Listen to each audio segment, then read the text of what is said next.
In October 2019, Specialist Emma Hawkins and Specialist Tara Mitchell departed Forward Operating Base Chapman on what their unit was told was a routine supply run to Khost. Never made it. Convoy found burned, blood on the seats, bodies gone. Army said KIA, insurgent ambush, case closed. 5 years later, a SEAL team raided a compound in the mountains. Wasn't even their target. Bad intel sent them to the wrong grid. In a hidden cellar, they found U.S. Army uniforms.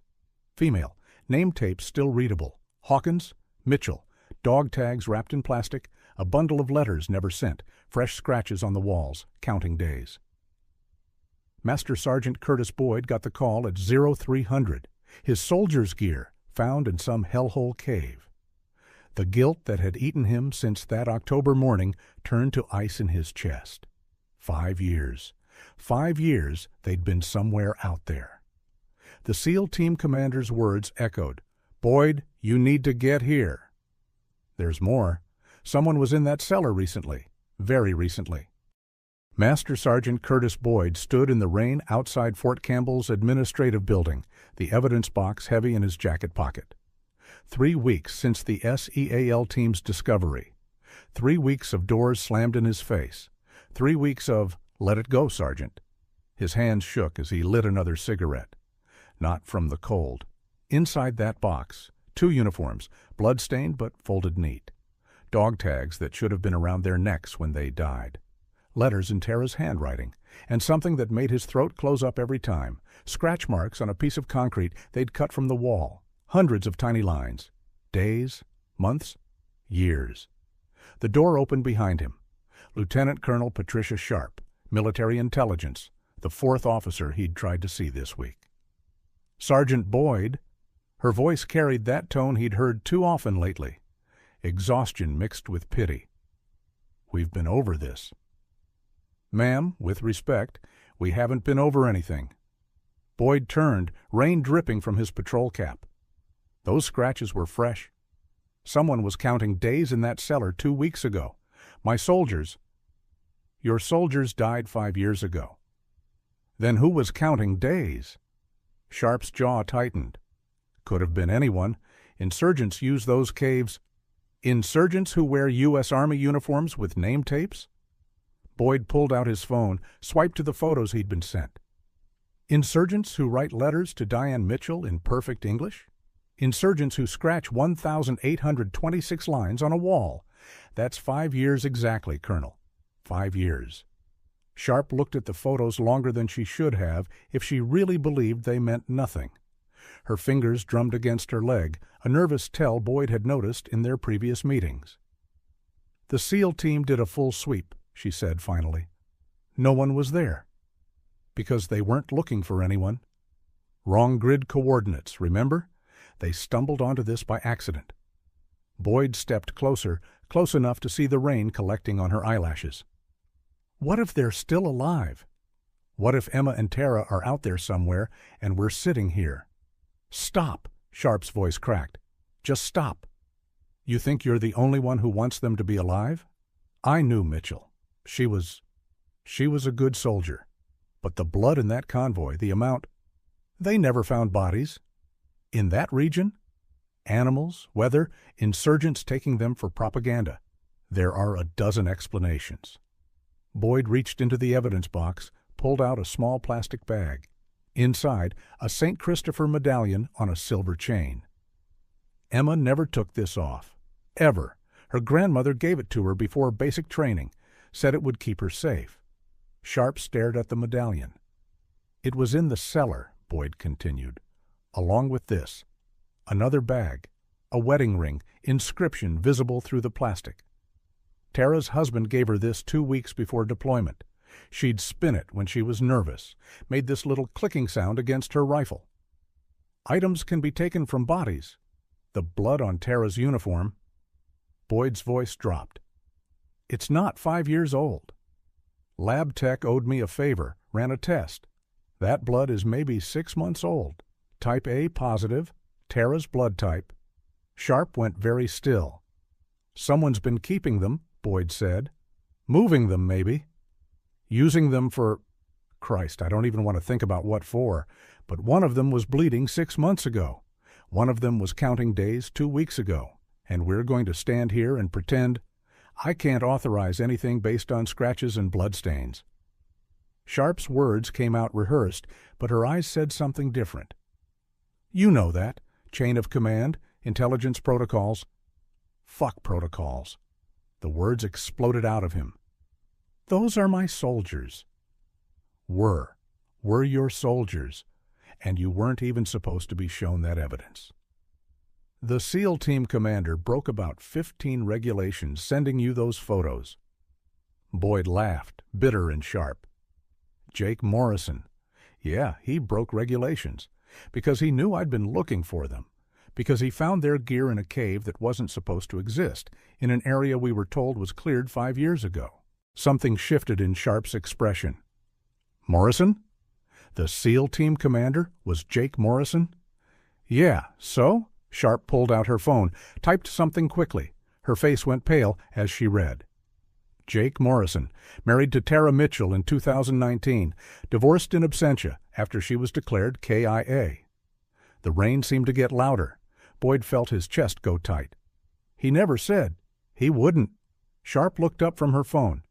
Jesus Christ, he found his wife's things in that cave and didn't say anything? Maybe he did. Maybe that's why I got the photos. Maybe. Boyd stopped. Thought about Morrison's voice on the phone, controlled but strange. The way he'd said to come alone. The way he'd emphasized that the official report would say the cellar was empty. Sharp was already walking toward the building. Get in the car. What? Get in the goddamn car, Sergeant. We're going to see Morrison. If Tara Mitchell's husband found evidence she was alive and didn't report it through proper channels, then either he knows something or...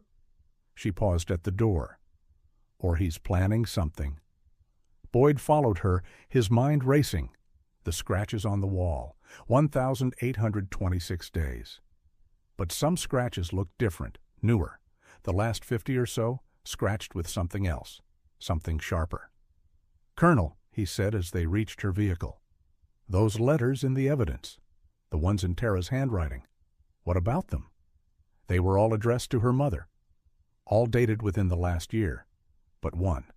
He pulled out his phone, found the photo. One was addressed to Jake. No date, just said, if you find this. Sharp started the engine. What did it say? Boyd read from the photo, his voice catching, Jake, if you find this, know I never stopped loving you. Know I fought. Know Emma is stronger than any of us thought. And know that what they're planning, we tried to stop it. We tried. Look for the water station at grid 247.3, October 20th. They think we don't understand, but we do. Please forgive me. Forever, T. Sharp slammed on the brakes before they'd even left the parking lot. October 20th, that's 3 days from now. Boyd gripped the door handle. Whatever Tara was trying to warn about, it's happening in 3 days? Sharp grabbed her secure phone, started dialing. We need to find Morrison. Now? And Boyd? She looked at him as the phone rang. If your soldiers are alive, if they've been held for 5 years and managed to get a warning out, then someone on our side has been lying about a lot more than just their deaths. The phone connected. Sharp started talking fast, using code words Boyd didn't recognize. But he wasn't listening anymore.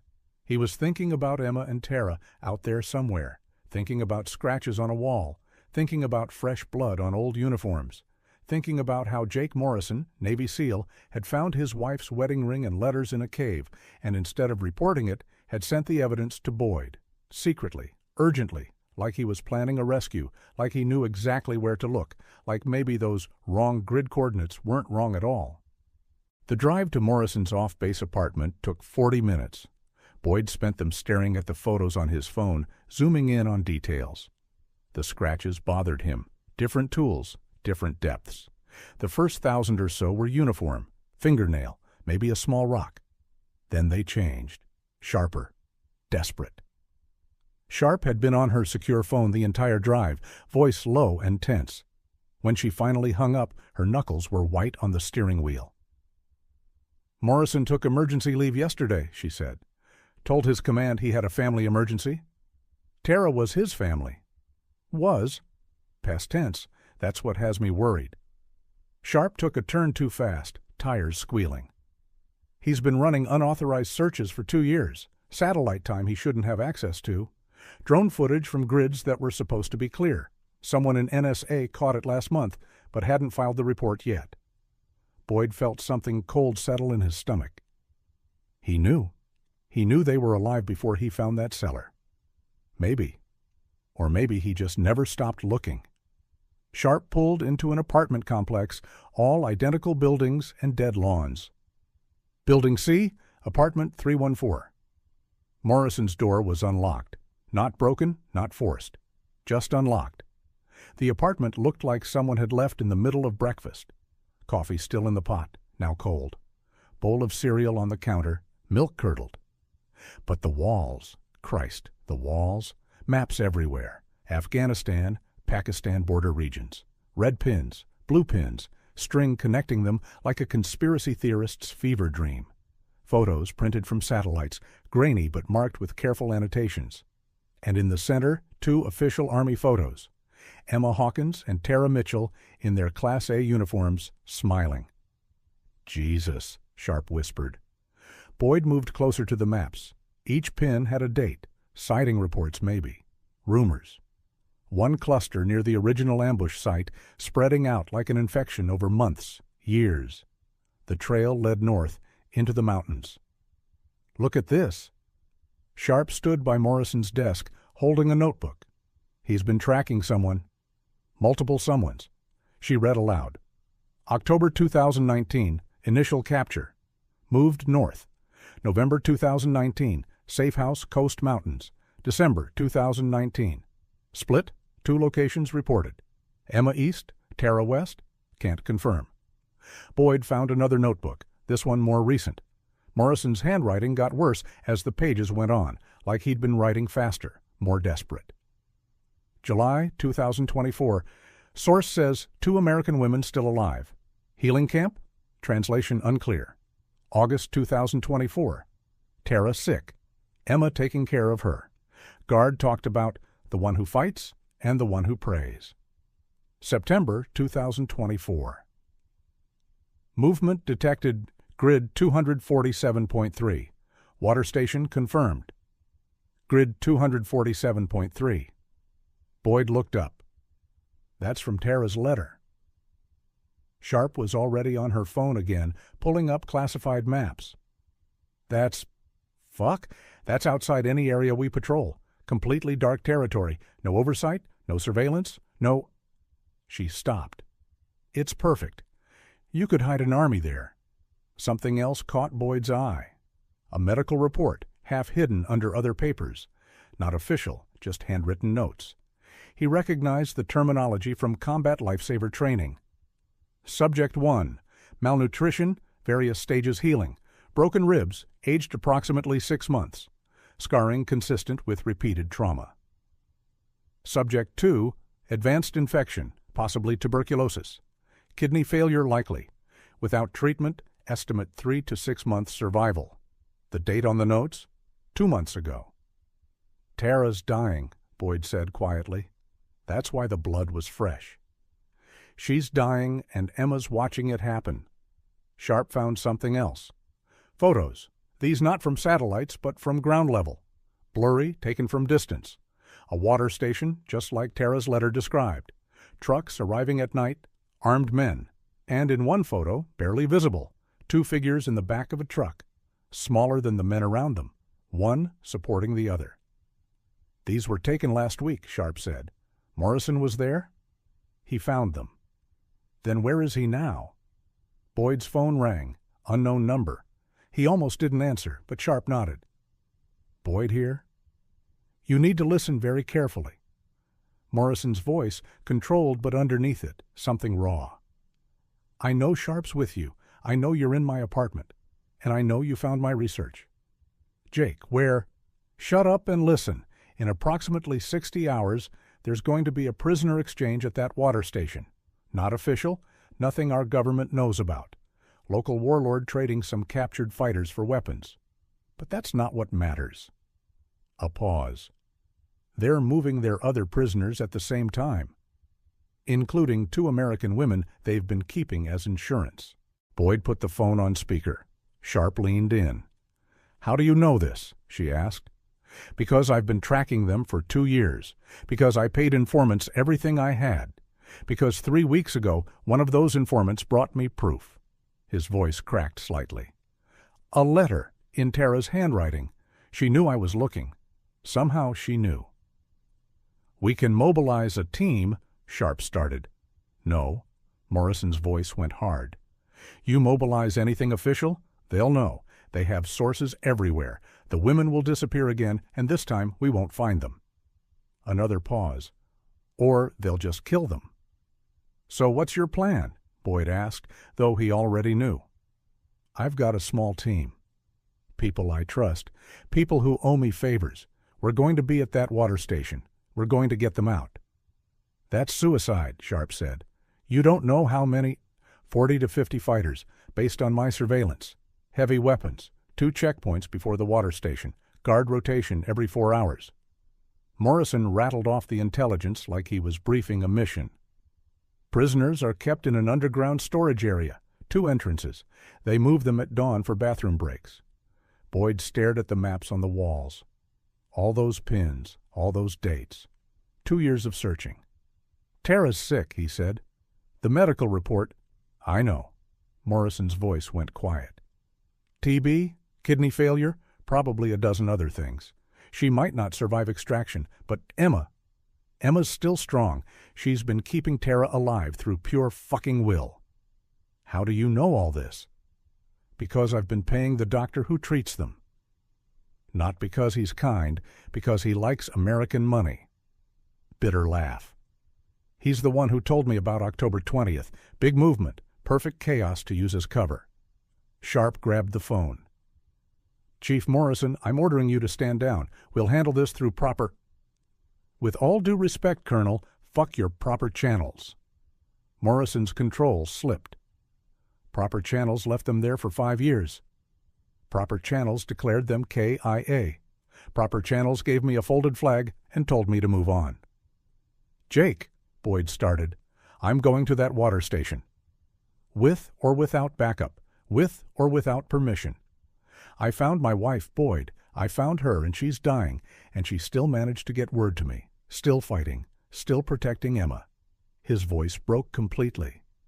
"I left her there for 5 years. I'm not leaving her for 5 more days." The line went quiet.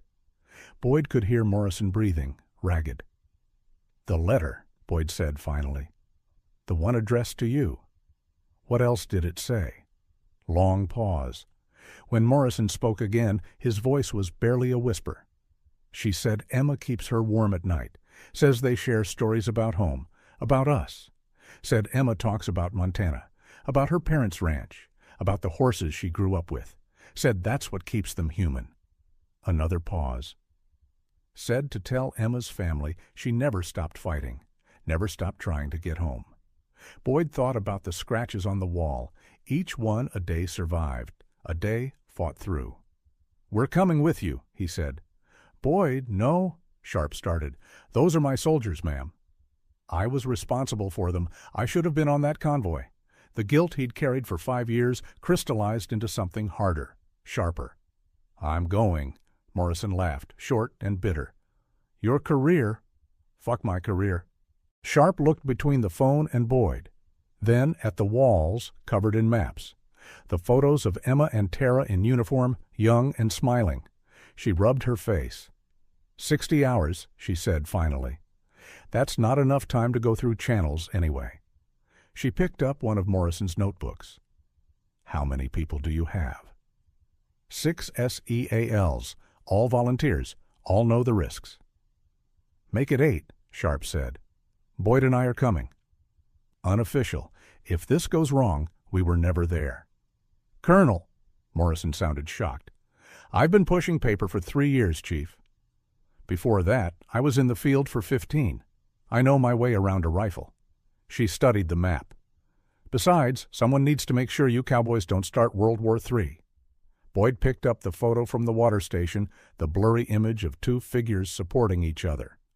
What's Emma like now? The doctor? What does he say? Morrison was quiet for a moment. Survivor. That's what he calls her. Says she sings to Tara when the fever's bad, holds her when she coughs blood, fights anyone who tries to separate them. Pause. Says she's the reason Tara's lasted this long. Pure stubborn refusal to let her die. Boyd set down the photo. Thought about Emma, that farm girl from Montana who'd joined his unit straight from basic.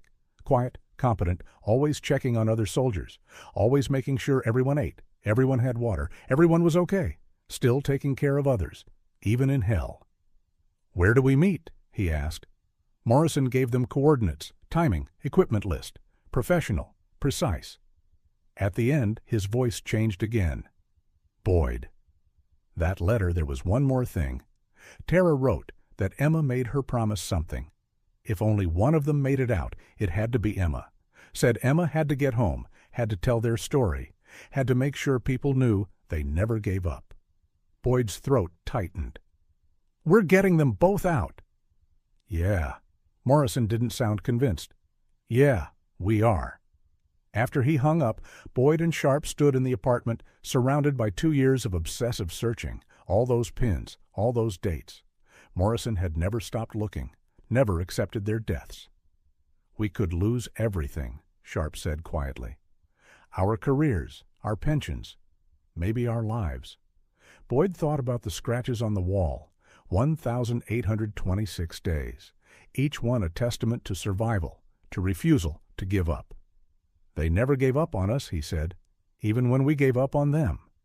Sharp nodded, started taking photos of Morrison's maps with her phone. We'll need these, and weapons, and a medic for Tara.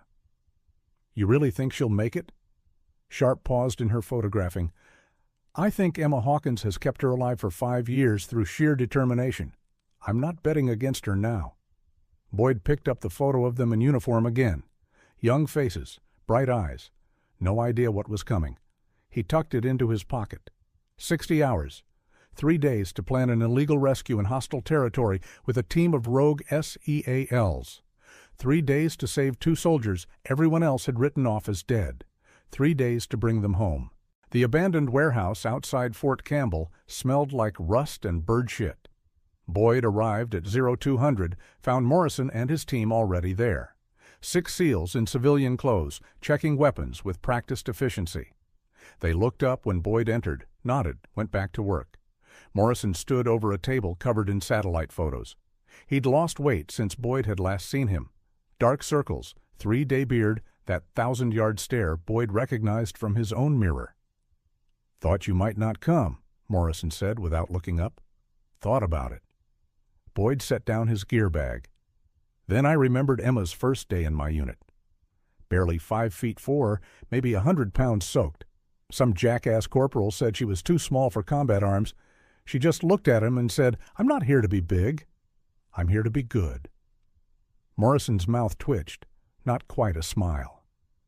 Tara said something similar first day of AIT. Instructor asked why she joined. Said, someone's got to keep you boys from doing something stupid. Guess she was right. Yeah. Morrison pointed to the photos. Updated intel. Guard positions here, here, and here. They moved a technical vehicle to this ridge yesterday, 50 cal mount. Sharp arrived 20 minutes later with a medic, Staff Sergeant Rodriguez, former Special Operations combat medic, did 3 tours in Syria. She didn't explain how she'd convinced him to come. Rodriguez just started laying out medical supplies, organizing them with grim efficiency. Tuberculosis, kidney failure, malnutrition, he said, checking items off a list. How mobile is she? Unknown, Morrison replied. Assume non-ambulatory. Then we'll need a litter, maybe IV support during movement. Rodriguez held up a bag of saline. This shit's heavy. Who's carrying? I will, Boyd said immediately. Morrison spread out a hand-drawn map. Not official, probably bought from his informants. Every building at the water station marked, every approach route, every potential hide. Two-phase operation, he began. Phase 1, infiltration. We go in vehicle, disguised as arms dealers. I've got a contact who's setting up our cover. 3 trucks, weathered enough to blend in.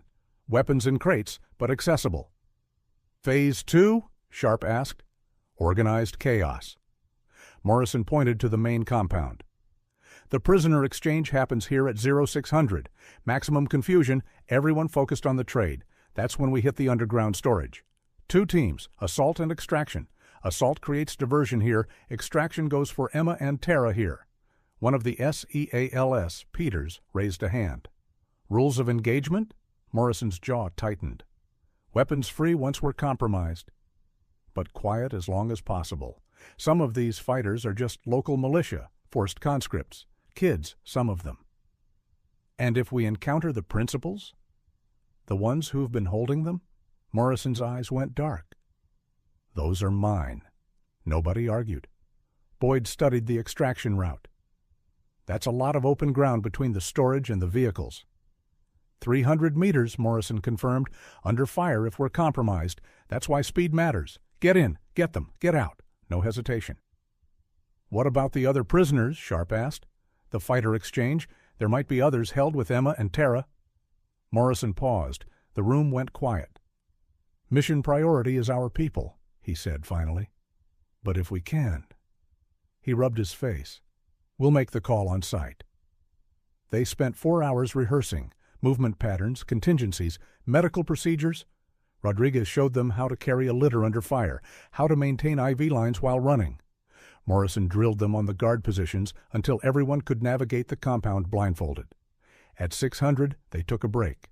Boyd stepped outside, found Morrison smoking by the loading dock. "You okay?" Boyd asked. Morrison laughed, sharp and bitter.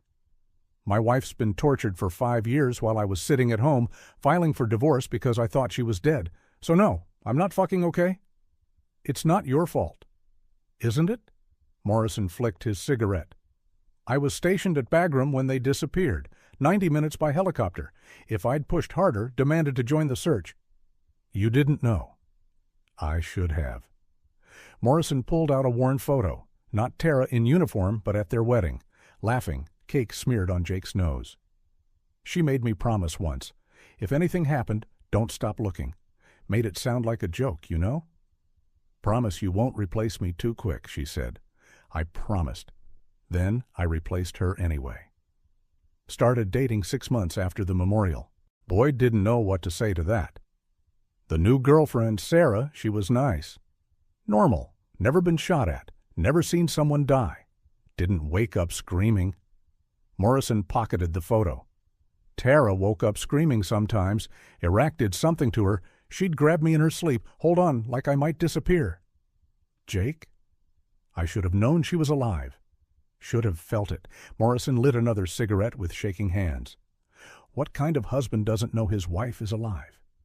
Before Boyd could answer, Peters appeared in the doorway. "Boss, we got a problem." Inside, Sharp was on her satellite phone, face pale. She hung up, looked at Morrison. Intelligence chatter. Something big moving toward that water station. Not the prisoner exchange. Something else. CIA's picked up traffic about the American women, specifically. Morrison went still. They know we're coming? No, but someone else might be interested in them now.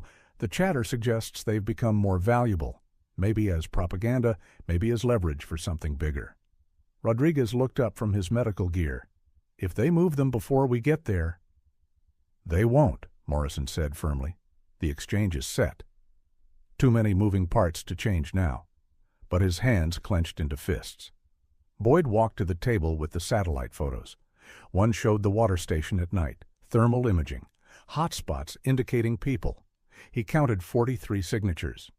In the underground storage area, 2 signatures set apart from the others. Closer together than bodies would normally be unless... They're keeping each other warm, he said quietly. Everyone looked at the photo. 2 heat signatures pressed together in the cold underground.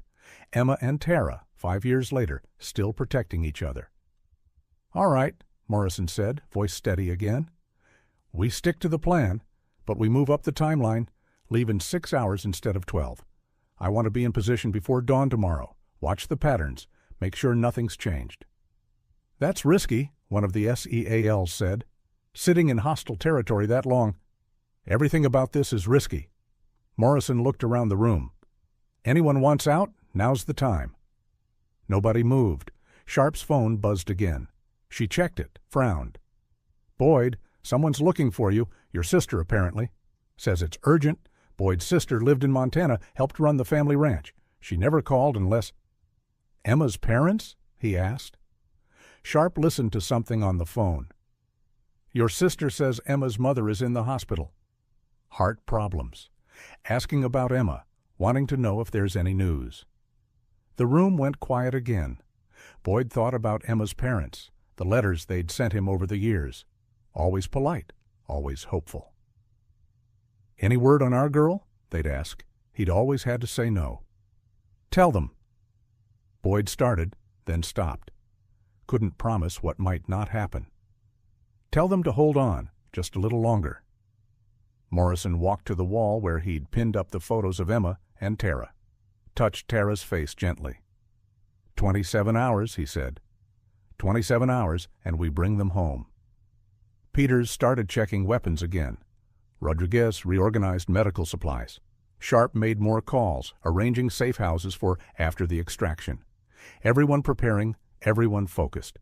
Boyd looked at the thermal image again. 2 heat signatures in the dark. He thought about the scratches on the wall, each one a day survived. Thought about Emma singing to Tara through the fever. Thought about promises made and kept and broken. He pulled out his phone, found the photo of Emma's St. Christopher medallion. Her grandmother's gift, meant to keep her safe. It hadn't protected her from capture, from 5 years of hell. But maybe it had done something else. Maybe it had kept her human, kept her fighting, kept her taking care of Tara when everything else was lost. "We're coming," he said quietly to the photo. "Hold on." "We're coming." Morrison heard him, nodded. Phase 1 begins at 1400. Everyone rest until then. Eat, hydrate. He paused. "And if you're the praying type, now would be good." Boyd wasn't the praying type. Hadn't been since Afghanistan, since he'd seen too much to believe in a God who gave a damn. But looking at that thermal image, those 2 bodies holding each other in the dark, he found himself whispering words he hadn't said in years. "Please, let them survive this.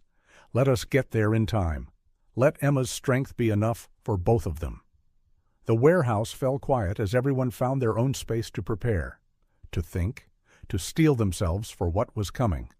In 27 hours, they'd either be heroes or corpses, either bringing home 2 soldiers who'd survived the impossible or dying in the attempt. Boyd cleaned his rifle, checked his magazines, organized his gear. Repetitive motions, muscle memory. The same things he'd done before 100 missions. But this one felt different. Personal. "I'm sorry," he said to the empty air, to Emma and Tara, wherever they were. "I'm sorry we left you there. I'm sorry it took so long, but we're coming now. Hold on." Outside, dawn was breaking over Kentucky. Somewhere in the mountains between Afghanistan and Pakistan, in an underground storage room, 2 women were watching their 1827th sunrise in captivity. Tomorrow, if Morrison's plan worked, would be their last. Tomorrow they were going home, one way or another. The truck smelled like goat shit and diesel. Boyd sat in the back of the second vehicle, AK-47 across his lap, watching the mountains grow larger through the dust-covered window. They'd crossed into hostile territory 3 hours ago. Every checkpoint, every curious look from locals made his finger twitch toward the trigger.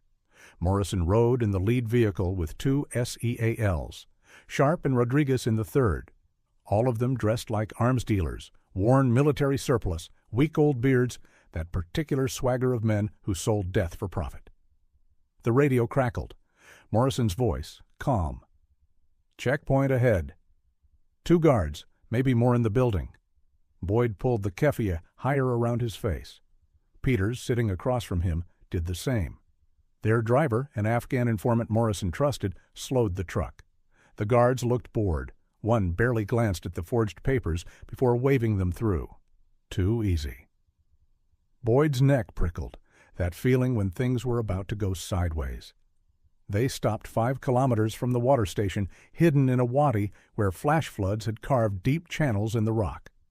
Morrison gathered everyone around a handheld GPS. "Sun sets in 3 hours," he said. "We go in after dark, set up observation posts here and here. Watch the patterns tonight, confirm the intel." "Still think they'll stick to the timeline?" Sharp asked. "They have to. Too many buyers coming for the weapons exchange." Morrison checked his watch. "But something feels off." Boyd felt it too. The mountains were too quiet. No shepherds, no travelers. Like everyone knew to stay away. They waited for nightfall, checking equipment, reviewing positions. Rodriguez went over the medical procedures again, how to stabilize Tara quickly, how to move her without causing more damage. "Tuberculosis means her lungs are shit," he said bluntly. "Every movement could cause bleeding. We'll need to be gentle, but fast." At 2100, they moved out on foot, 3 kilometers through rough terrain, night vision turning the world green and grainy. Boyd's pack weighed 60 pounds, ammunition, water, medical supplies. His knees screamed by the time they reached the observation point. The water station sprawled below them, bigger than the satellite photo suggested. Main building, 6 outbuildings, the underground storage entrance barely visible. Lights everywhere, generators humming. Guards walking lazy patterns. Morrison set up the spotting scope. 47 fighters visible, 3 technicals. That's more than... He stopped. Fuck. Boyd took the scope, saw what Morrison had seen. New vehicles arriving from the north, not buyers for the weapons. Military vehicles, not American, but professional, organized. "Who the hell?" Sharp whispered. The new arrivals set up a perimeter. Disciplined, efficient. One man stood out, tall, wearing clean fatigues instead of the mismatched gear of militia. He walked like an officer. Morrison's informant, Khalid, crawled up beside them. "Pakistani ISI," he whispered. "Intelligence service, very bad." "What do they want?" "The women." Word spread about American prisoners. "IS? I wants them for trade. Big leverage against your government." Boyd's stomach dropped. If Pakistani intelligence took Emma and Tara, they'd disappear into a black site. No rescue possible. Ever. "When?" Morrison asked. "Tomorrow, after morning prayer, before the weapons exchange." Morrison looked at his watch. 0230, morning prayer at 0500. 2.5 hours. "We go now," he said. "That's insane," Peters protested. "No reconnaissance. No." "We don't have a choice." Morrison's voice was steel. "They move those women. We lose them forever." Sharp was already on the radio, calling in the other teams. Rodriguez started prepping trauma bags for immediate use. "New plan," Morrison said. "No subtlety. We hit hard, hit fast. Boyd, your team takes the storage entrance. My team provides cover. Sharp's team secures the vehicles for extraction." "Rules of engagement?" Boyd asked. "Anyone between us and them dies." They moved down the mountain in silence. Boyd's heart hammered against his ribs. This wasn't a rescue anymore.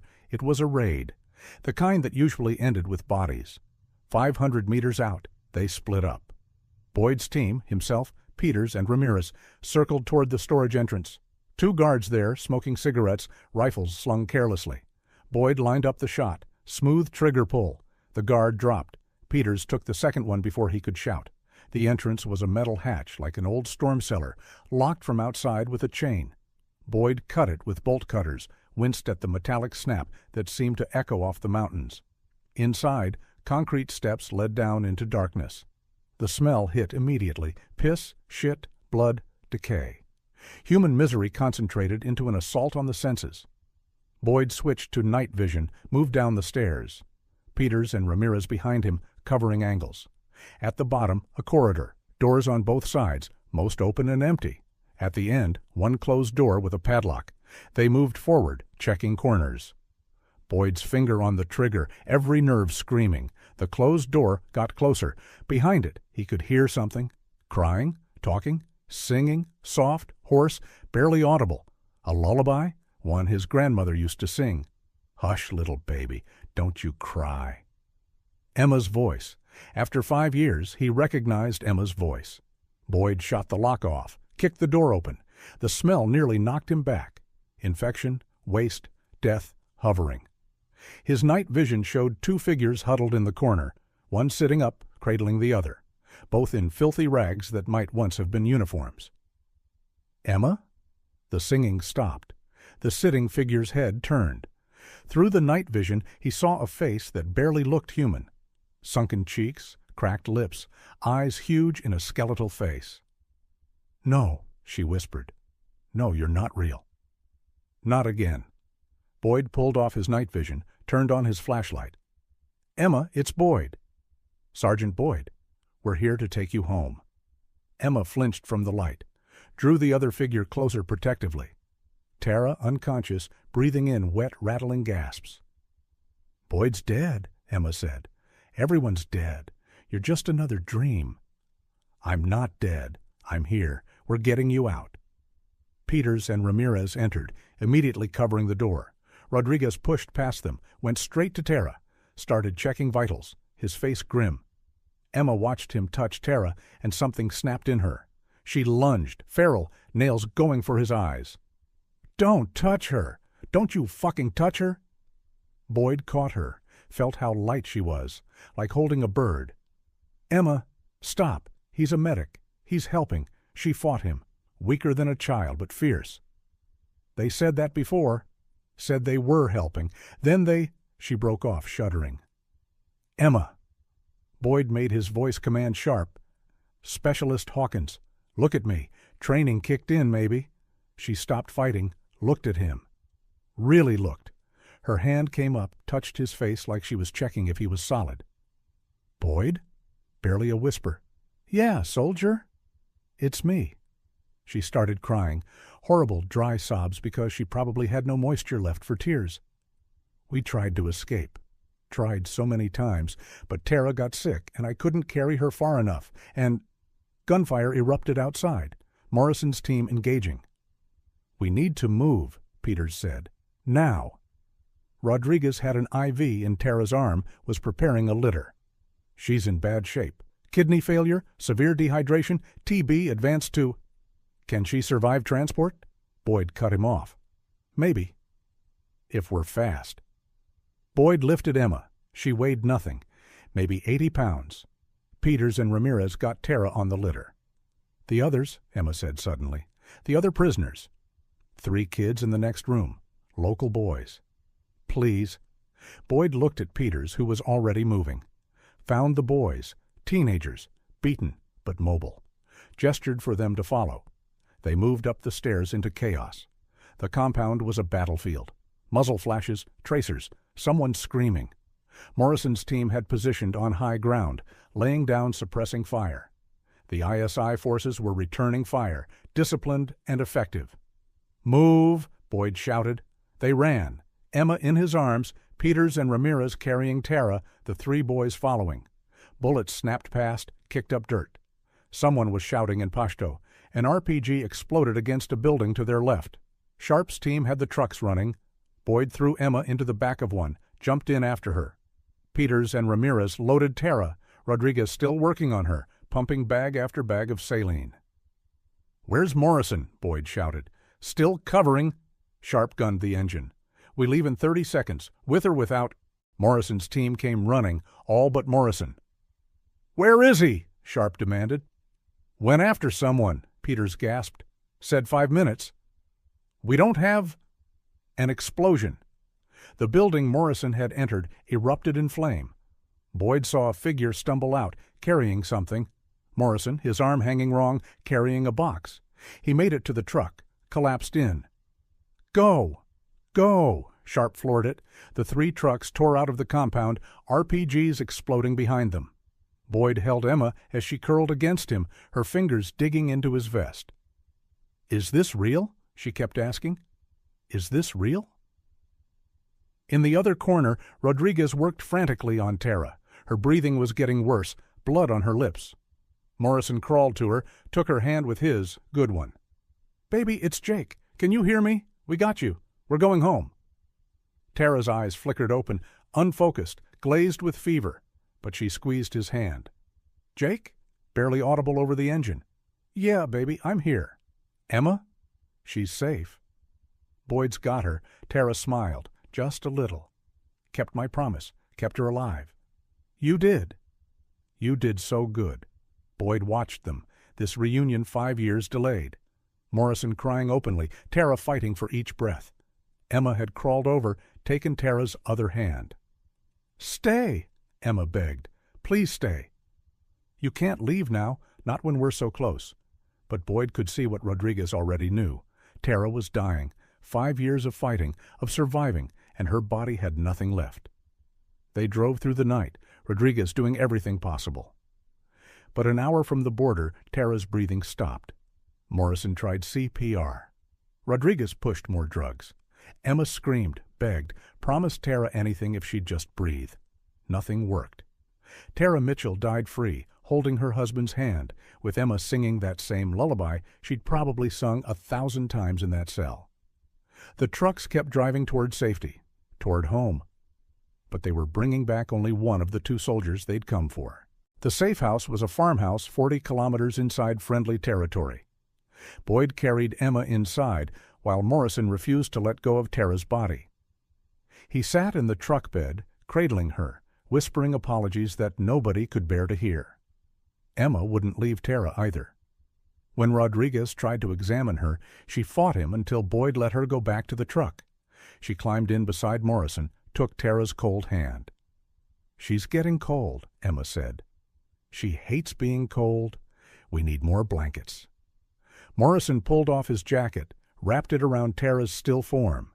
Emma tucked it carefully, like she'd done this 1,000 times before. Sharp stood at the farmhouse door, satellite phone pressed to her ear, arguing with someone about extraction. The local Afghan family who owned the place stayed hidden upstairs, paid well to see nothing.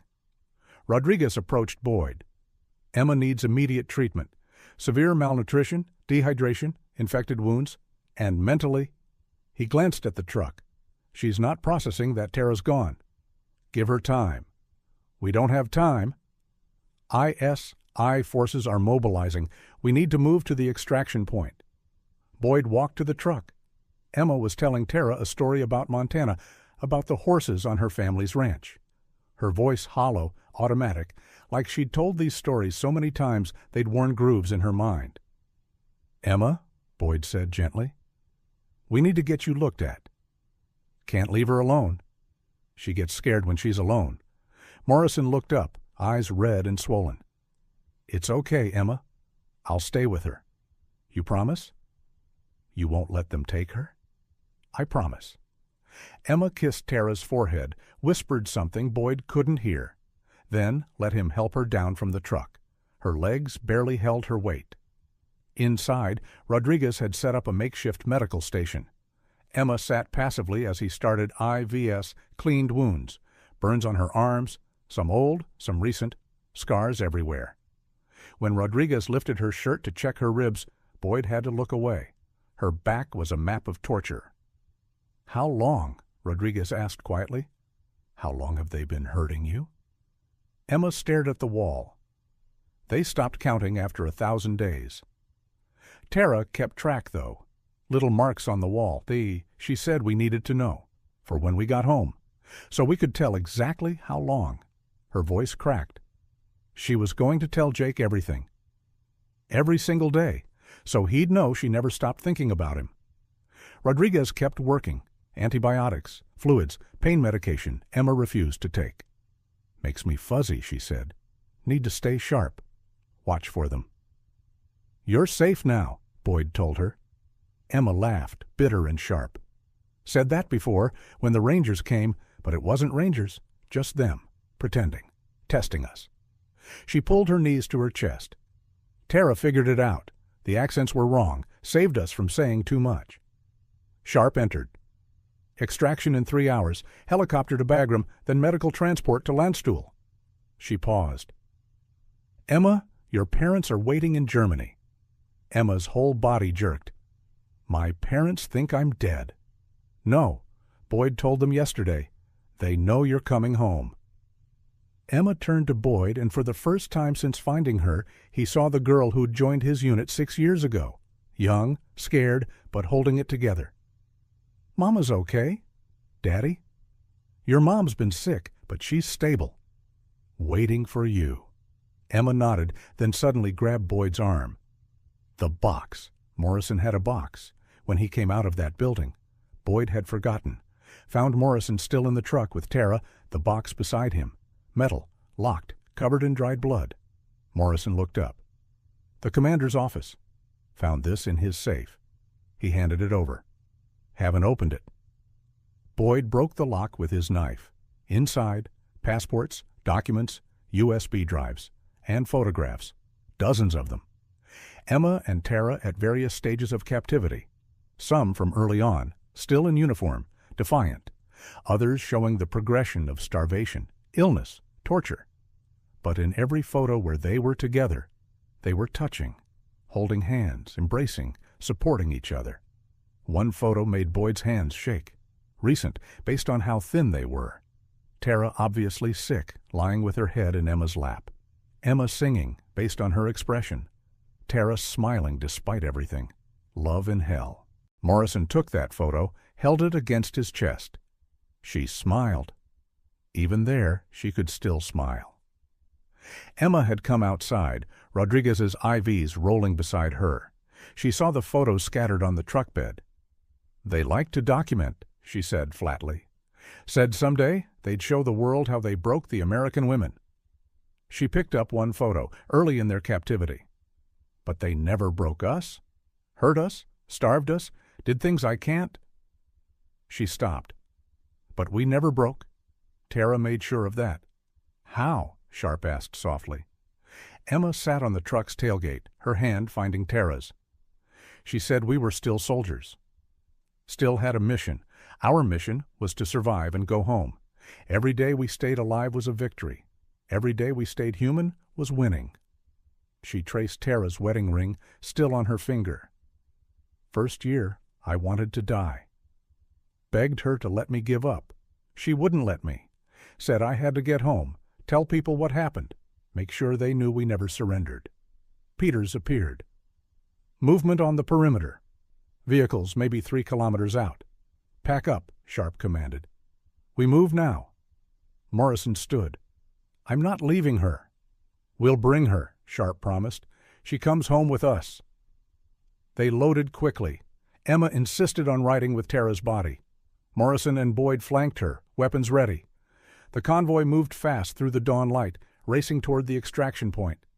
Emma talked the whole way, not to them, to Tara, telling her about the helicopter coming, about going home, about how Jake was there, and Boyd and everyone who'd searched for them. "Remember we talked about this?" she said to Tara's still form. "What we'd do when we got home? You were going to see Jake. I was going to see the horses. We were going to testify, make sure everyone knew." Her voice broke. "You're supposed to do this with me." The helicopter appeared, Black Hawk with Apache escort. It landed in a cloud of dust, crew chiefs scanning for threats.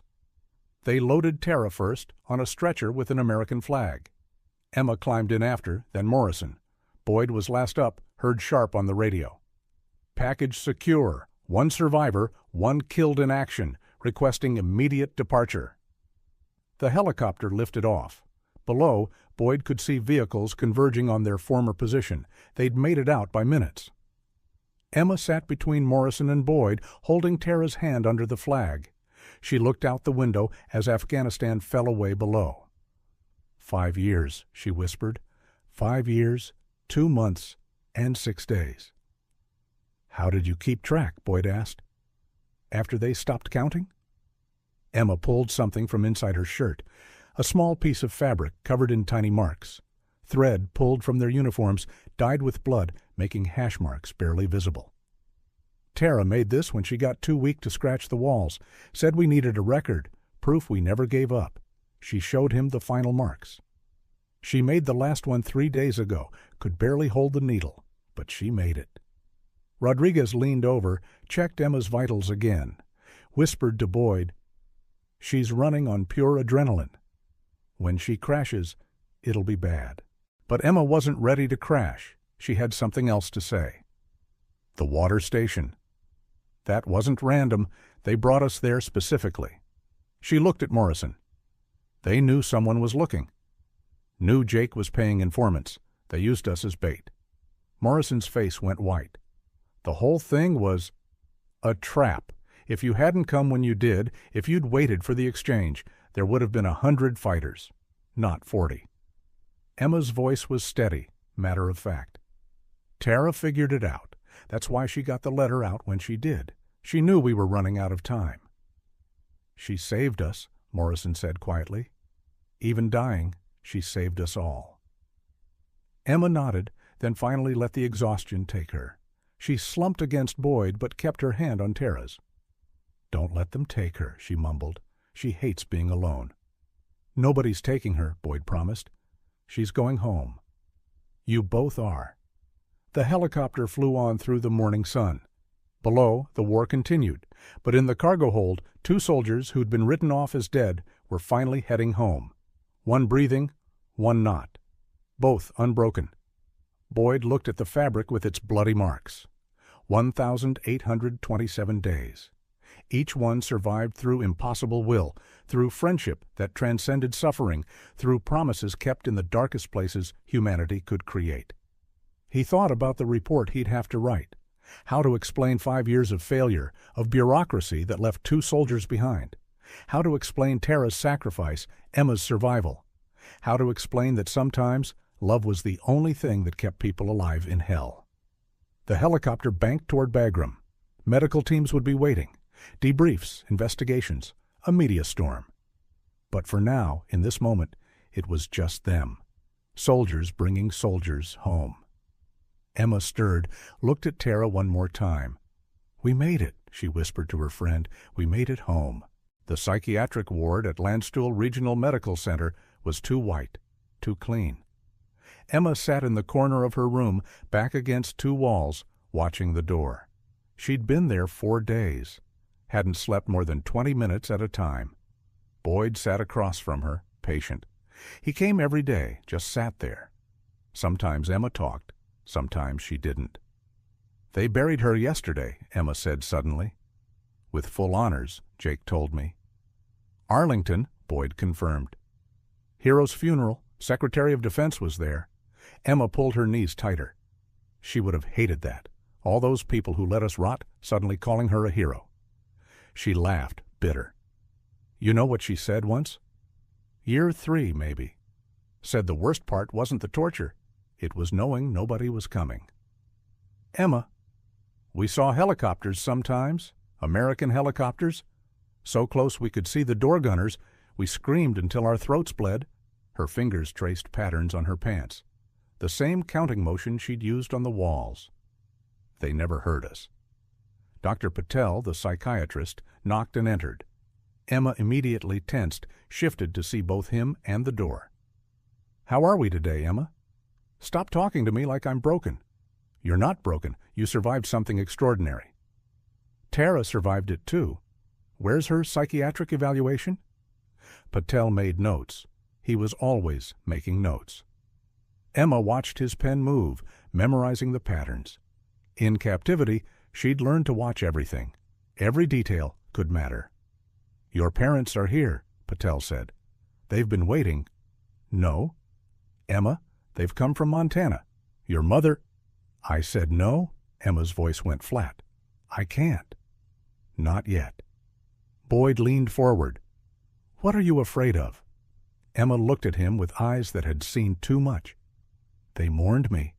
Had a service? Empty casket? Mom planted a tree. They moved on. How do I walk back into their lives? How do I explain what I am now?" "You're their daughter?" "Their daughter was a 23-year-old farm girl who joined the Army for college money. That girl's dead. Died in year 2 when they—" She stopped. "I'm something else now." Morrison appeared in the doorway. He'd aged 10 years in 4 days. Drunk most of the time, from what Boyd had heard. "Emma."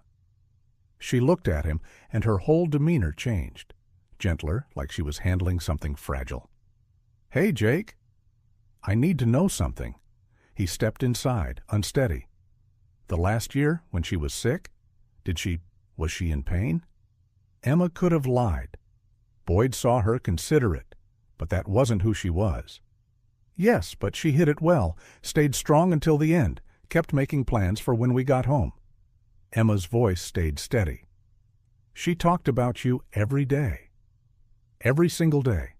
The restaurant where you had your first date, your wedding, the kids you were going to have. Morrison's legs gave out. He slid down the wall, sobbing. Emma moved for the first time in hours, crawled to him, held him while he broke apart. She saved me, Emma whispered. When they'd hurt me bad, she'd clean the wounds. When I couldn't eat, she'd feed me. When I wanted to die, she'd remind me why I couldn't. Why? Morrison asked through the tears. Why couldn't you? Because she said you needed to know she never stopped loving you. Said the divorce papers didn't matter. Said you were her forever, no matter what. Emma pulled back, looked Morrison in the eyes. She made me memorize messages for you. Want to hear them? Morrison nodded, unable to speak. Emma closed her eyes, recited in Tara's cadence, Jake, my love. It's March 3rd, 2023. 2 years, 4 months, 21 days. I dreamed about our apartment last night, the one with the broken air conditioner. Remember how we slept on the fire escape that summer? I'm sleeping under stars now, too. Different stars, but I pretend you're seeing the same ones. Morrison made a sound like he'd been punched. Emma continued, Jake, it's Christmas 2023.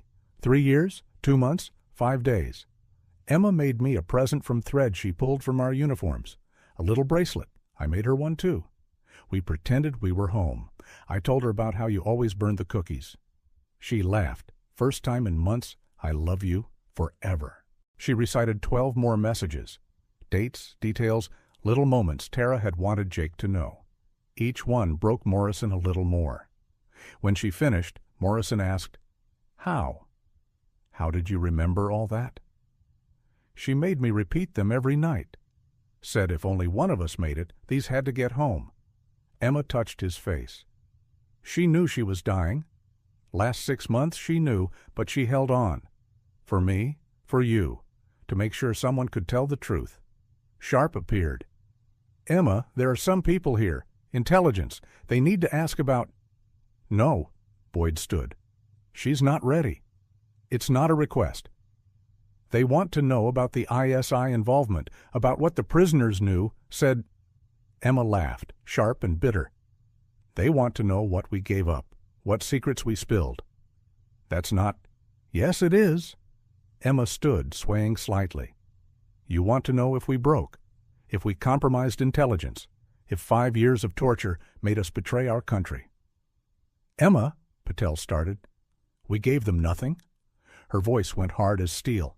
They tried everything, waterboarding, electricity, things I won't name. Tara never broke, even when they... She stopped. Even at the worst, name, rank, serial number, that's all they got. Nobody would blame you if... Sharp began. I'd blame me. Tara would blame me? Emma walked to the window, looked out at Germany. Year 1, they wanted intel about patrol routes. Year 2, base layouts. Year 3, they mostly just wanted to hurt us. Year 4, they realized we were worth more as bargaining chips. Year 5, she touched the glass. Year 5, they got creative. Creative how? Boyd asked, though he didn't want to know. Emma turned. Psychological stuff, fake rescues. People dressed as Americans coming to save us, getting us to talk, then revealing it was them all along. They did it 8 times. By the 5th, Tara had figured out their tells. Little things, wrong boots, accents slightly off. Insignia reversed. That's how you knew we were real, Boyd realized. No, I knew you were real because Tara was dying, and you couldn't fake that. Couldn't fake Jake's reaction. She looked at Morrison. They tried to use him against her once, said they'd captured him, had someone who looked similar. But Tara knew, said his hands were wrong. Morrison looked at his hands, confused. Your left pinky, Emma explained. You broke it in basic, healed crooked.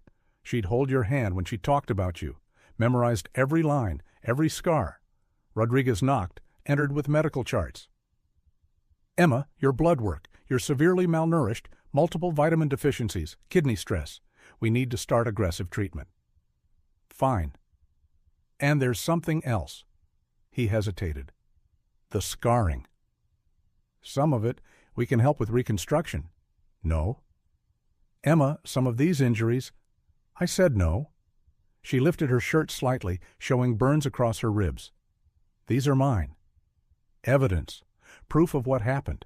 You don't get to erase them because they make people uncomfortable. The intelligence officers, Sharp started, can wait. Boyd stepped between Emma and the door. She just got home. Tara's not even in the ground a week. Give her time. Time doesn't change what we need to know. Emma laughed again, that broken sound. You want to know what I know? Fine. 3 American contractors sold us out. Gave our route to the insurgents for $50,000. I know because they bragged about it. Year 2 when they thought we'd break. Sharp went still. Names? Davidson, Reeves, Campbell Private Military Contractors with Stronghold Solutions. Davidson had a scar through his left eyebrow. Reeves had a Kentucky accent. Campbell wore a wedding ring, talked about his kids. Sharp was already on her phone, stepping out. Emma sat back down in her corner. They'll say I'm unreliable. Trauma? False memories?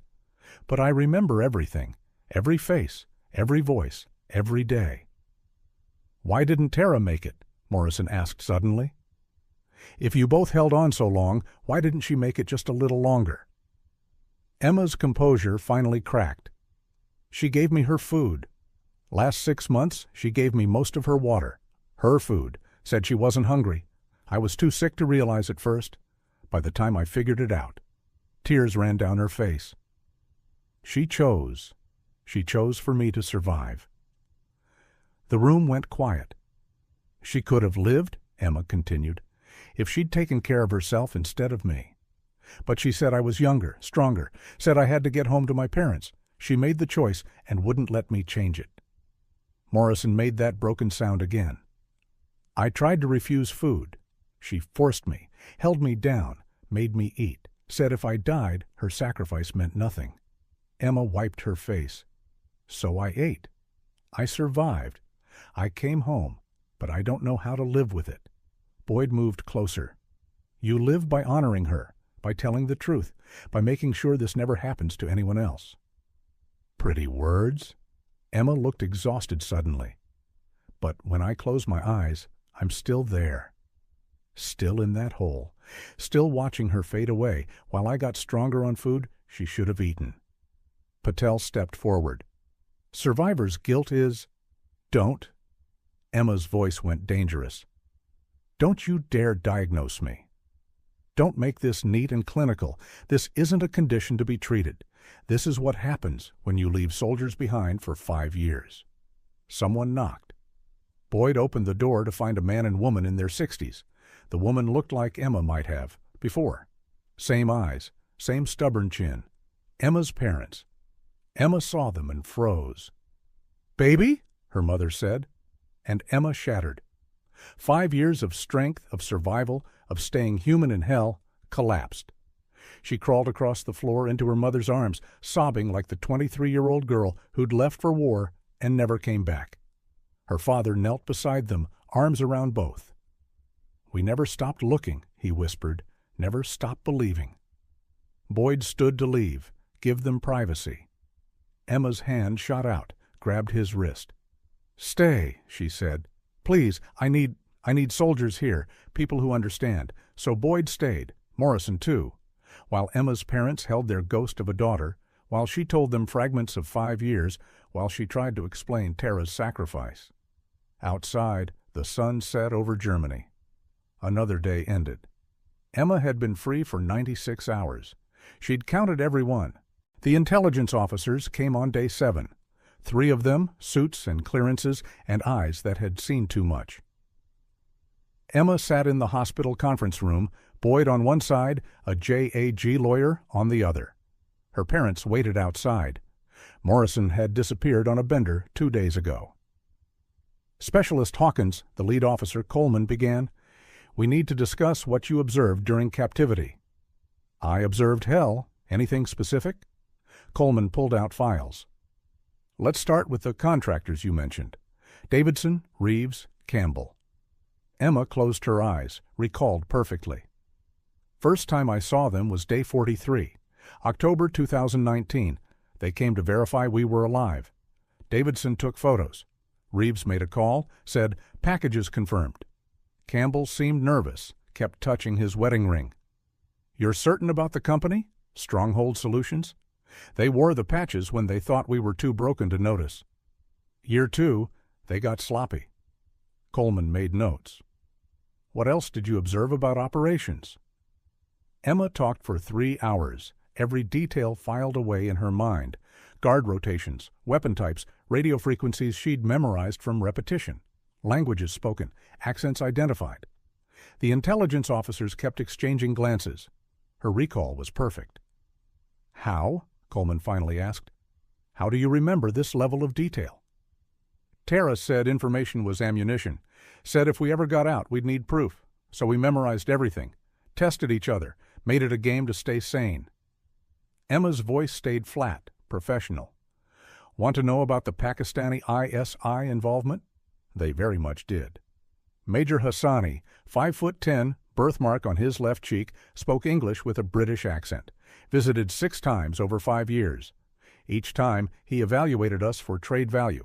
Last visit was 8 months ago. He said, and I quote, "The American government will pay handsomely for proof of life, but corpses are worthless. Keep them breathing." The JAG lawyer shifted. "Emma, did anyone ever suggest you were abandoned? That the military stopped looking?" "Every day they had newspapers, videos, showed us our own funerals, our families moving on." She looked at Coleman. "Year 3, someone showed us footage of a congressional hearing. Officials testifying we were definitively dead.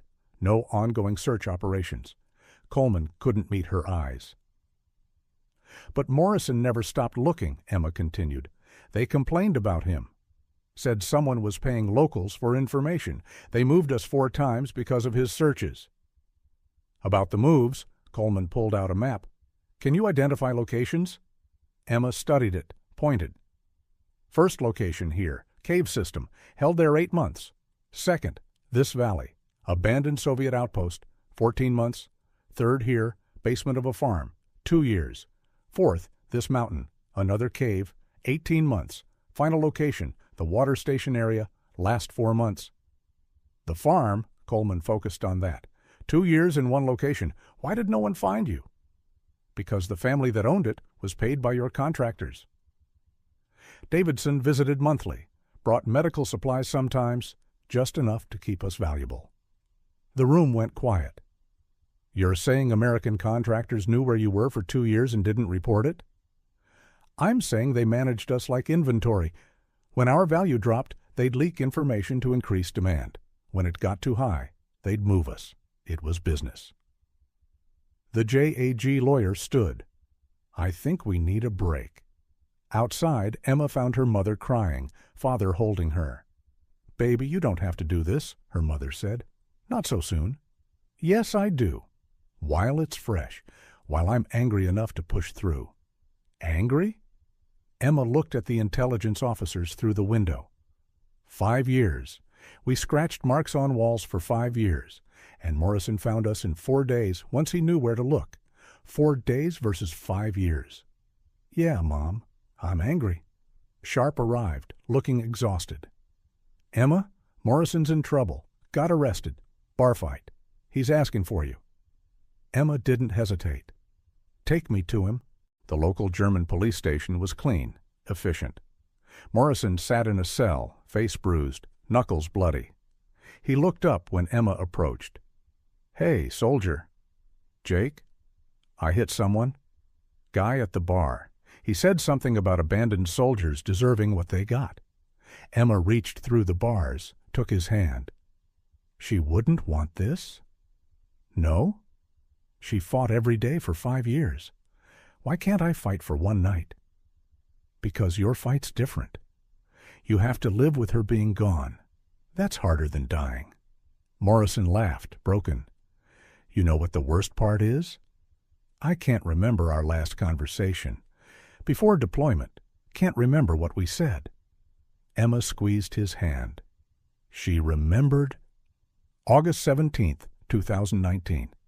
You drove her to base, had breakfast at that diner, the one with terrible coffee. You argued about her taking your lucky coin. She won, kept it until year 4, when they took it. Morrison started crying again. She loved you, Emma continued. Through everything, that never changed. Even when she was dying, she'd smile when she talked about you. I should have looked harder. Should have never accepted. Stop, Emma's voice went firm. You found us. You saved me. That matters. They bailed Morrison out. Emma rode with him back to base, made sure he got to his quarters, found the box he'd recovered from the compound on his desk, still unopened except for the photos Boyd had seen. What else is in there? She asked. Morrison shrugged. Haven't looked. Can't. Emma opened it. More photos, documents, and at the bottom, wrapped in plastic, 2 small books. Oh, God, Emma breathed. Journals, one in her handwriting, one in Tara's, hidden, somehow kept secret through 5 years. Emma opened Tara's, read the first entry. Day 1, they took us. Emma's hurt, but hiding it. I have to keep her safe. Jake, if you ever read this, know I'm thinking of you. Morrison took the journal with shaking hands. Emma opened her own journal, her younger self's handwriting, neat at first, degrading over time. The last entry was dated a week before rescue. Tara's dying. I can see it. She thinks I don't know she's giving me her food. I pretend to be fooled because arguing hurts her. She made me promise to survive. I don't know if I can without her. You survived, Morrison said quietly. Part of me did. They sat in silence, reading fragments. The journals were incomplete, pages torn out for various uses over the years. But what remained was testament to their friendship, their resistance, their humanity maintained against all odds. A knock on the door. Sharp entered with Boyd. The contractors, Sharp said. Davidson, Reeves, and Campbell. We found them. They're in Dubai.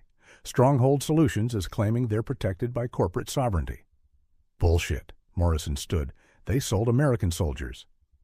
State Department's involved now. It's complicated. Emma laughed, that sharp, bitter sound. Complicated. 5 years in hell because 3 men wanted money, and it's complicated. There's more, Boyd said.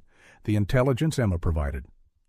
It's led to identifying a network, 15 locations where prisoners might be held. Other Americans? Coalition forces? Emma went very still. Others? Possibly. Teams are mobilizing, but quietly. Can't spook them into moving prisoners. Emma thought about the scratches on the wall. How many other walls had similar marks? How many others were counting days, believing no one was coming? I want to help, she said. Emma, you've done enough. No. She stood, and for the first time since rescue, Boyd saw the soldier she'd been. I survived for a reason. Tara died to make sure I could tell the truth. I'm not done telling it. Coleman appeared in the doorway. Ms. Hawkins, there's been a development. The Pakistani officer you identified, Major Hassani. He wants to make a deal. Information about other prisoners in exchange for immunity. No deal, Emma said immediately. That's not your call. He watched us suffer for 5 years, evaluated us like cattle. No deal. He has information about 17 other prisoners, Americans, British, French. Emma wavered. 17 others, 17 people scratching marks on walls. What kind of information? Locations, conditions, proof of life. Emma looked at Morrison, who nodded slightly, at Boyd, who waited for her decision. I want to be there. When you talk to him, I want him to see me alive, want him to know we survived, despite him. Coleman hesitated, then nodded. Can you handle it? Emma thought about Tara, dying in that truck, still trying to protect her. Thought about promises made in the dark. I can handle anything. Tara made sure of that. Sharp's phone rang. She answered, went pale. When? How many? She hung up. One of the locations Emma identified. Team went in an hour ago. They found 3 Americans, alive. Been missing since 2021. The room went silent. Emma felt something crack in her chest. Others who'd been counting days, losing hope. Their families? She asked. Being notified now. Emma thought about her parents, that memorial service, the empty casket, the tree her mother planted, 3 more families about to have their world shattered and rebuilt. I need to see them, Emma said, when they arrive.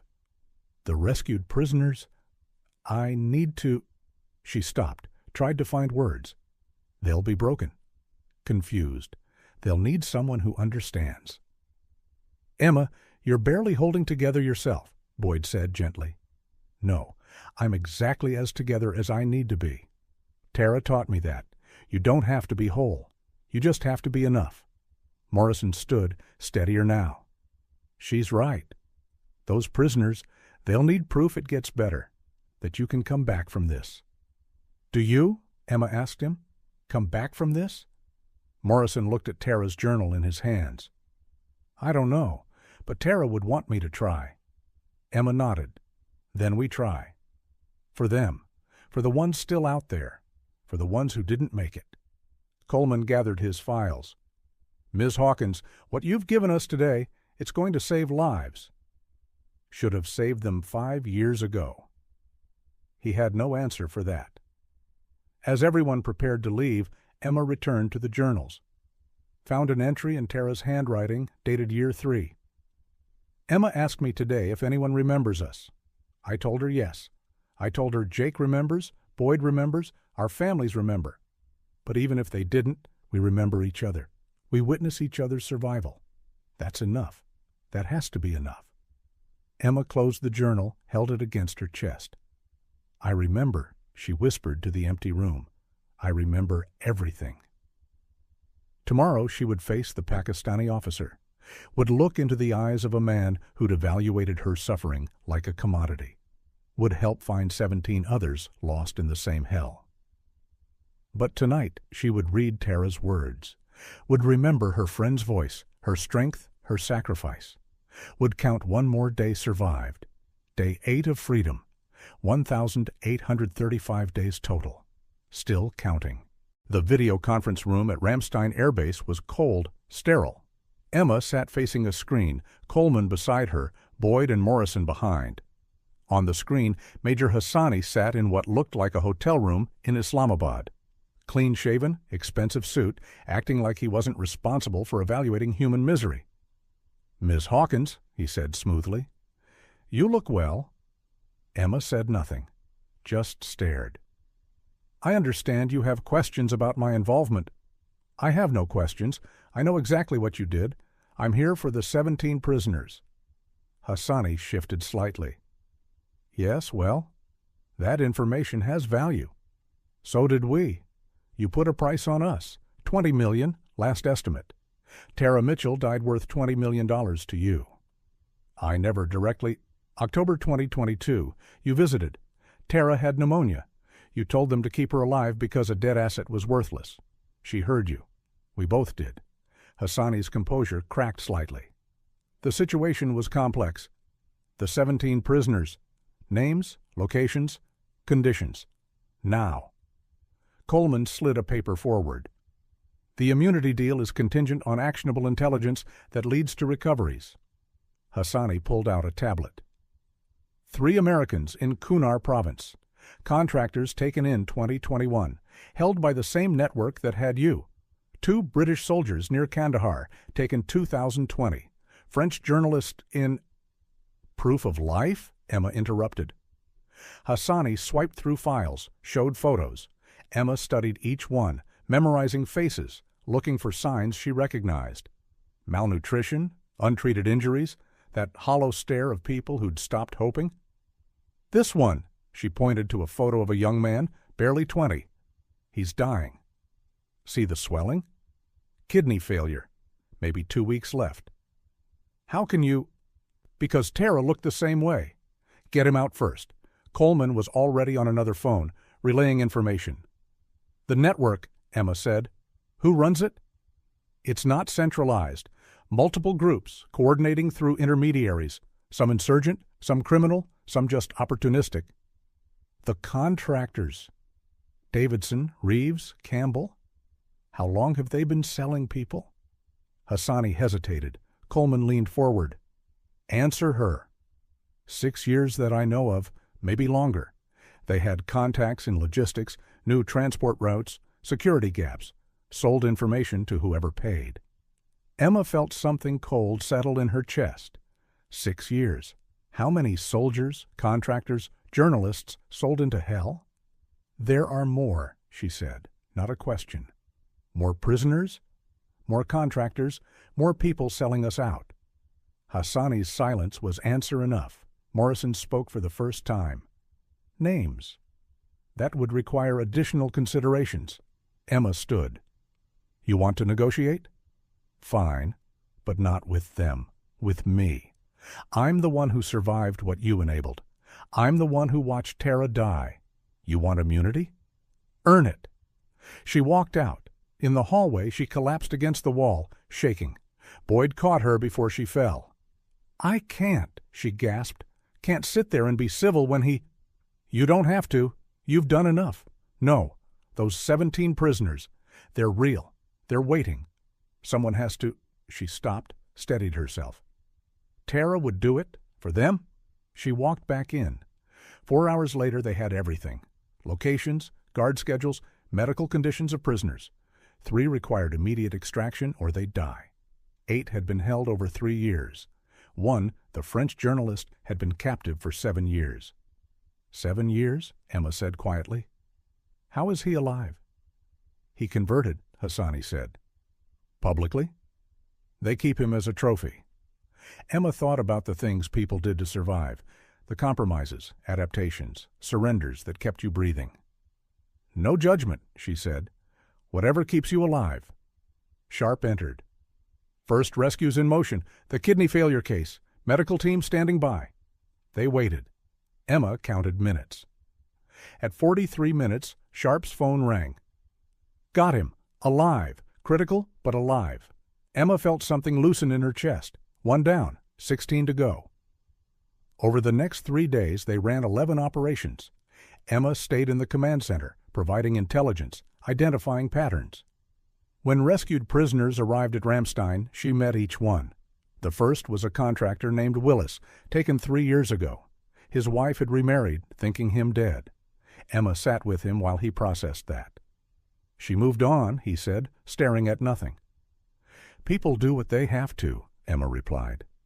Doesn't mean she didn't love you. Did anyone wait for you? Emma thought about Morrison, searching for 5 years. Her parents, never quite accepting. Some did, some didn't. Both are okay. The French journalist Dumont arrived on day 4. 7 years of captivity had left him skeletal, barely coherent. He kept apologizing in 3 languages for converting, for surviving. Emma took his hands, scarred like hers. You're here. You're alive. That's all that matters. I forgot my mother's face, he whispered. Forgot my own name sometimes. But you remembered to survive. That's the hardest thing to remember. By the end of the week, they'd recovered 14 of the 17. 2 had been moved, location unknown. 1 had died 3 months earlier. Emma stood in the command center, staring at the photos of the 2 still missing. A British soldier, Thomas Kent, an American aid worker, Patricia Chen. We'll keep looking, Coleman promised. For how long? Another 5 years? As long as it takes, Emma laughed, bitter. That's what they probably told Tara's family. And mine. Morrison had been sober for 3 days. He stood beside her, studying the intelligence. The patterns. They're moving them north, probably into the tribal areas. Emma traced the map. Winter's coming. They'll need permanent shelter. Here, this valley has caves, water access. Coleman made notes. We'll retask satellites. I want to go, Emma said. Everyone turned. "Absolutely not," Boyd said immediately. "I know how they think. How they move prisoners, what to look for. You're in no condition. I'm in exactly the condition I need to be. I've been where Kent and Chen are. I know what they're feeling, thinking. I can find them." "Emma," Morrison said gently, Tara would be leading the mission. She'd never leave anyone behind." Sharp entered with a tablet. "Problem: Stronghold Solutions is moving Davidson, Reeves, and Campbell. Private jet, leaving Dubai in 6 hours. Destination unknown, but probably somewhere without extradition." Emma took the tablet, studied the intelligence. "They're running. They know we're coming. State Department says we can't," Coleman started. "What would Tara do?" Emma asked Morrison. He smiled for the first time since Tara's death. Something highly illegal that somehow worked. Emma turned to Sharp. "I need a phone. And someone who speaks Arabic." 2 hours later, through carefully planted intelligence suggesting the contractors were actually American agents infiltrating militant networks, Dubai security detained them at the airport. Within 12 hours, they were being extradited to Germany for questioning about financial crimes. Emma met them at Ramstein, sat across from Davidson in an interrogation room. He looked smaller than in her memories. Ordinary, just a man who'd sold souls for money. "I don't know you," he said. "Yes, you do." October 2019 through October 2024. You took my picture 43 times. Brought antibiotics twice when Tara was dying, just enough to keep her valuable, not enough to save her. Davidson's face went white. "You're supposed to be dead." Surprise. "I want a lawyer." "You'll get one. But first, Thomas Kent and Patricia Chen. Where are they?" "I don't know who—" Emma pulled out a photo from the compound, Davidson in the background, clear as day. "This is from 6 months ago." "You were there. Where did they move them?" Davidson looked at Coleman, at the cameras recording everything. "Lawyer." Emma leaned forward. "Tara Mitchell died 4 feet from me, drowning in her own blood while her husband held her hand. She was 29 years old. She died because you sold us for $50,000. "I didn't pull any triggers." "No, you just provided the targets. Tell me where Kent and Chen are, or I'll make sure every prisoner we rescued knows your name. 14 people who lost years because of you. Think they'll all be as calm as me?" It was an empty threat, but Davidson didn't know that. "There's a facility," he said finally, "north of Miram Shah, old mining complex. They keep the valuable ones there, the ones they think they can ransom." Coleman was already relaying the information. Emma stood to leave, then turned back. $50,000. That's what 5 years of torture was worth to you. $10,000 per year, $27 per day, 3 cents per hour. It was just business. No, business has rules, ethics, boundaries. You're just a trader who sold soldiers. Outside, Morrison waited. "Feel better?" "No, but Kent and Chen might come home. That's something." Her phone rang. Her mother. "Emma? Honey, there's news coverage. They're saying you found other prisoners. 14 so far, maybe 2 more." "Oh, baby." Tara would be so proud. Emma's throat tightened. "Would she?" "You're finishing what you both started." "Bearing witness, making sure no one else gets left behind." After the call, Emma found herself back in the medical ward. The rescued prisoners were in various stages of recovery. She stopped at each room, checked on them. Some talked, some didn't. All had the same look, lost between 2 worlds. The young contractor with kidney failure, Martinez, was awake. "You're the one who knew," he said. "Knew I was dying." "Tara had the same symptoms. I watched her fight it for 8 months." "Did she win?" "She got home. She died free." "Yeah, she won." Martinez nodded, understanding that particular victory. Rodriguez found her making rounds. "You need rest." "Real rest, not these 20-minute combat naps." "Can't." "Too much to—" "Emma," he used his medic voice, "you're running on adrenaline and anger." When you crash, then I crash, but not yet. Not until Kent and Chen are home. 3 days later, they found them. The raid was textbook perfect. No casualties, 2 prisoners recovered alive. Emma watched the feed from the command center, saw them carried to helicopters. Kent unconscious, but breathing. Chen alert, fighting, convinced it was another fake rescue.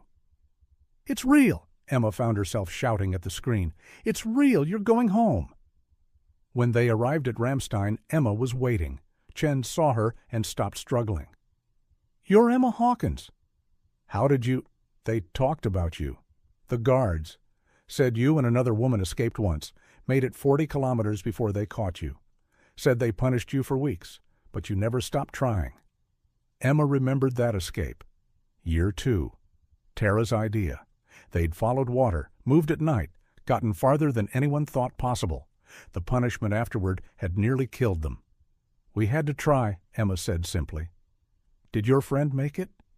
"The other woman?" "She got me home." That's what mattered to her. Chen nodded, understanding. Later, Emma stood in Tara's room. Morrison had kept it exactly as she'd left it at Fort Campbell. Her uniform still hung in the closet. Photos on the dresser, their wedding, deployment, family. Emma found one from basic training. Tara and her, 18 weeks in, exhausted but grinning. They'd just finished their final ruck march. Tara had carried Emma's pack the last 2 miles when Emma's hip gave out, never told the drill sergeants.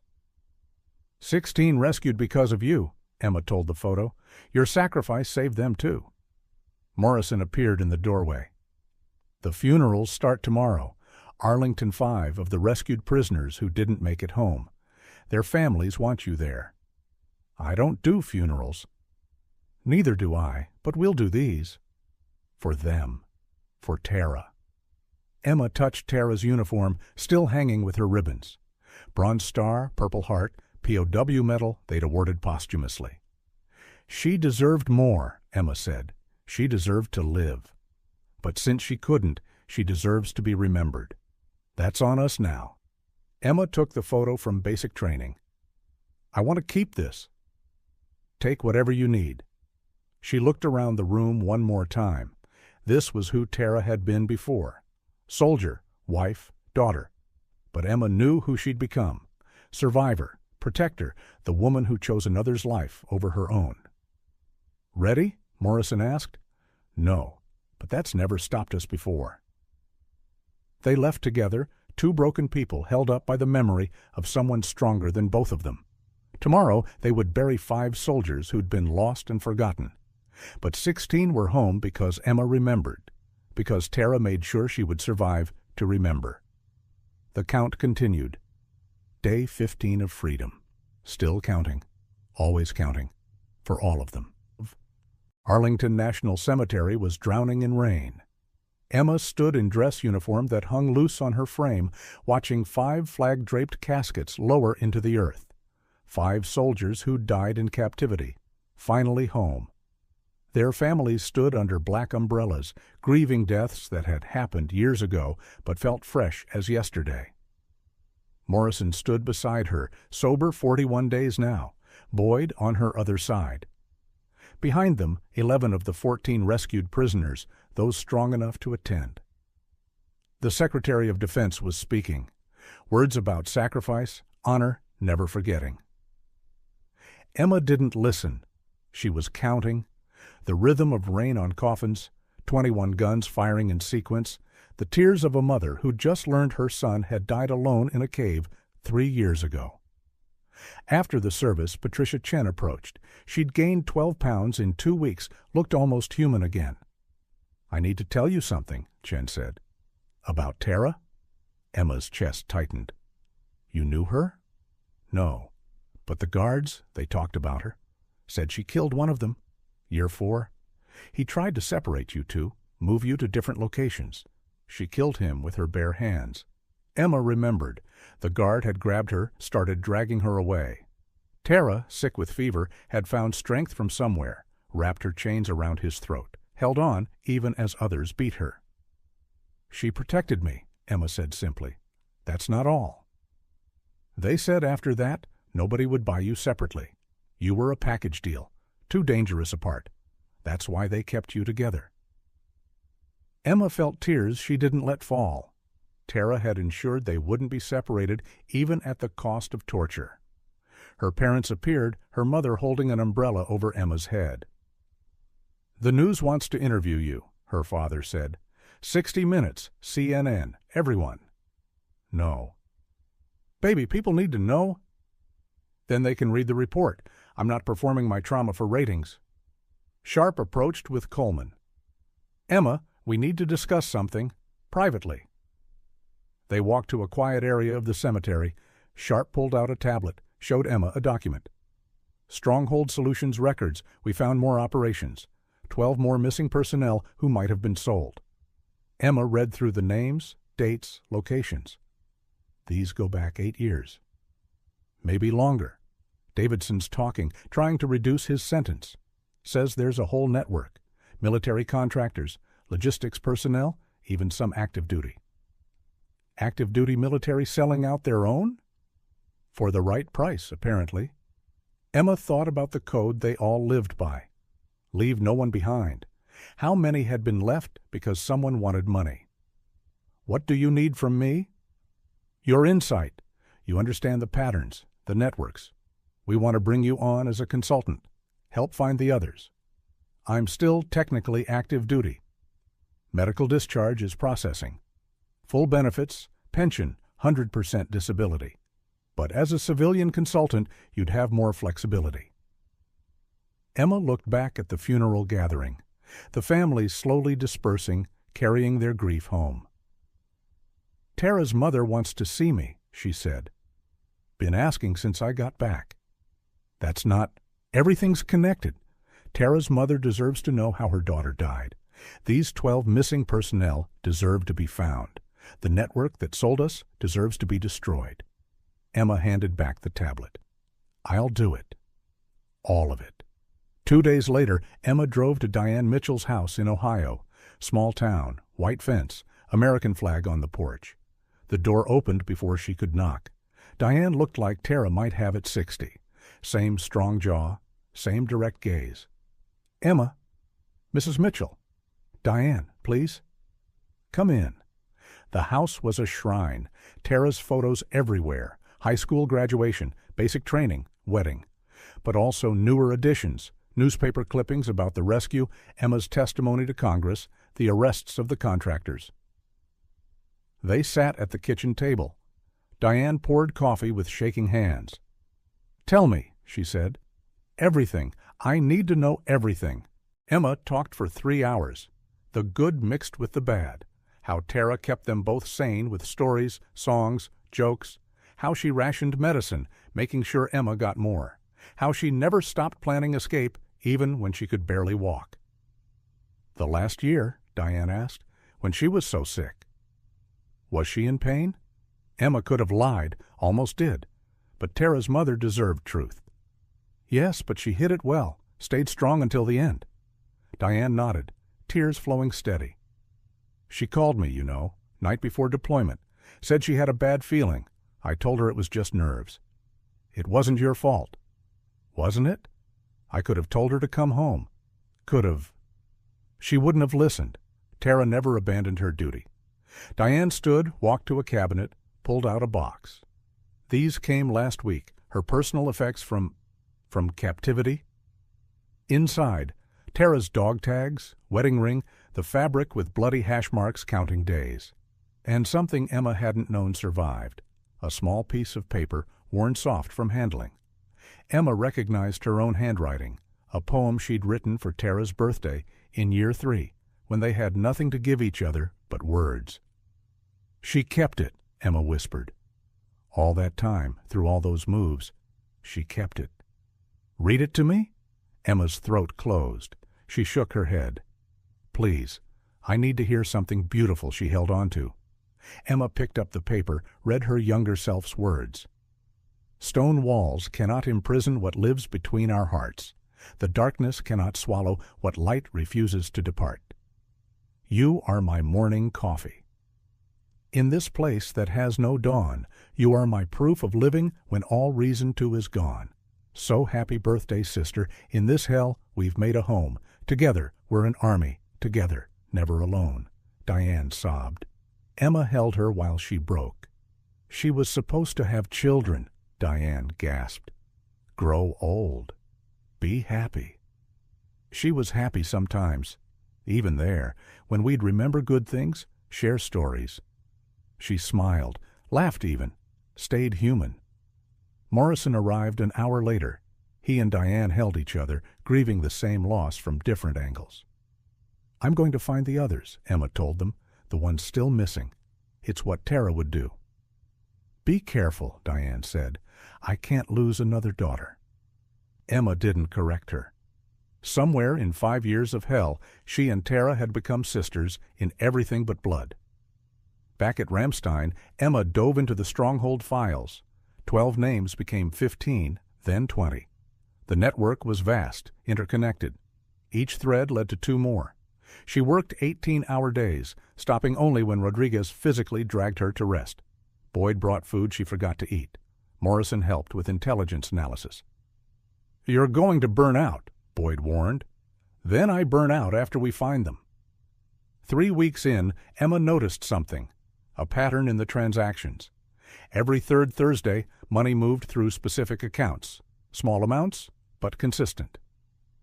They're still operating, she told Coleman. The network's still selling people. That's impossible. We arrested the principals. You arrested 3 contractors. This is bigger. Coleman pulled in NSA resources. Emma was right. The network was active, had been throughout their investigation. There's someone else, Emma said. Someone higher. Davidson and the others were middle management. She kept digging. Financial records, communication patterns, logistics reports. The intelligence teams could barely keep up with her analysis. One name kept appearing in margins, shadows, never directly connected, but always adjacent. Colonel Marcus Webb, retired, now working for a defense contractor with DoD connections. Webb processed the convoy routes, Emma realized. He knew where we'd be. When we'd be there, who'd be protecting us? Sharp went pale. Webb was my CO in Afghanistan. He's a decorated officer. He's also the one who classified our convoy as routine. No aerial support, minimal security. The room went silent. Emma pulled up more files. Look, every missing person who was sold, Webb had access to their movements. Every single one. This is circumstantial, Coleman started. 8 years, 20-plus Americans sold. How much circumstance do you need? Morrison stood. Where is he now? Virginia, teaching at a military contractor training facility. We need more proof, Sharp said. Emma's phone rang. Unknown number. Hello? You should stop digging, Specialist Hawkins.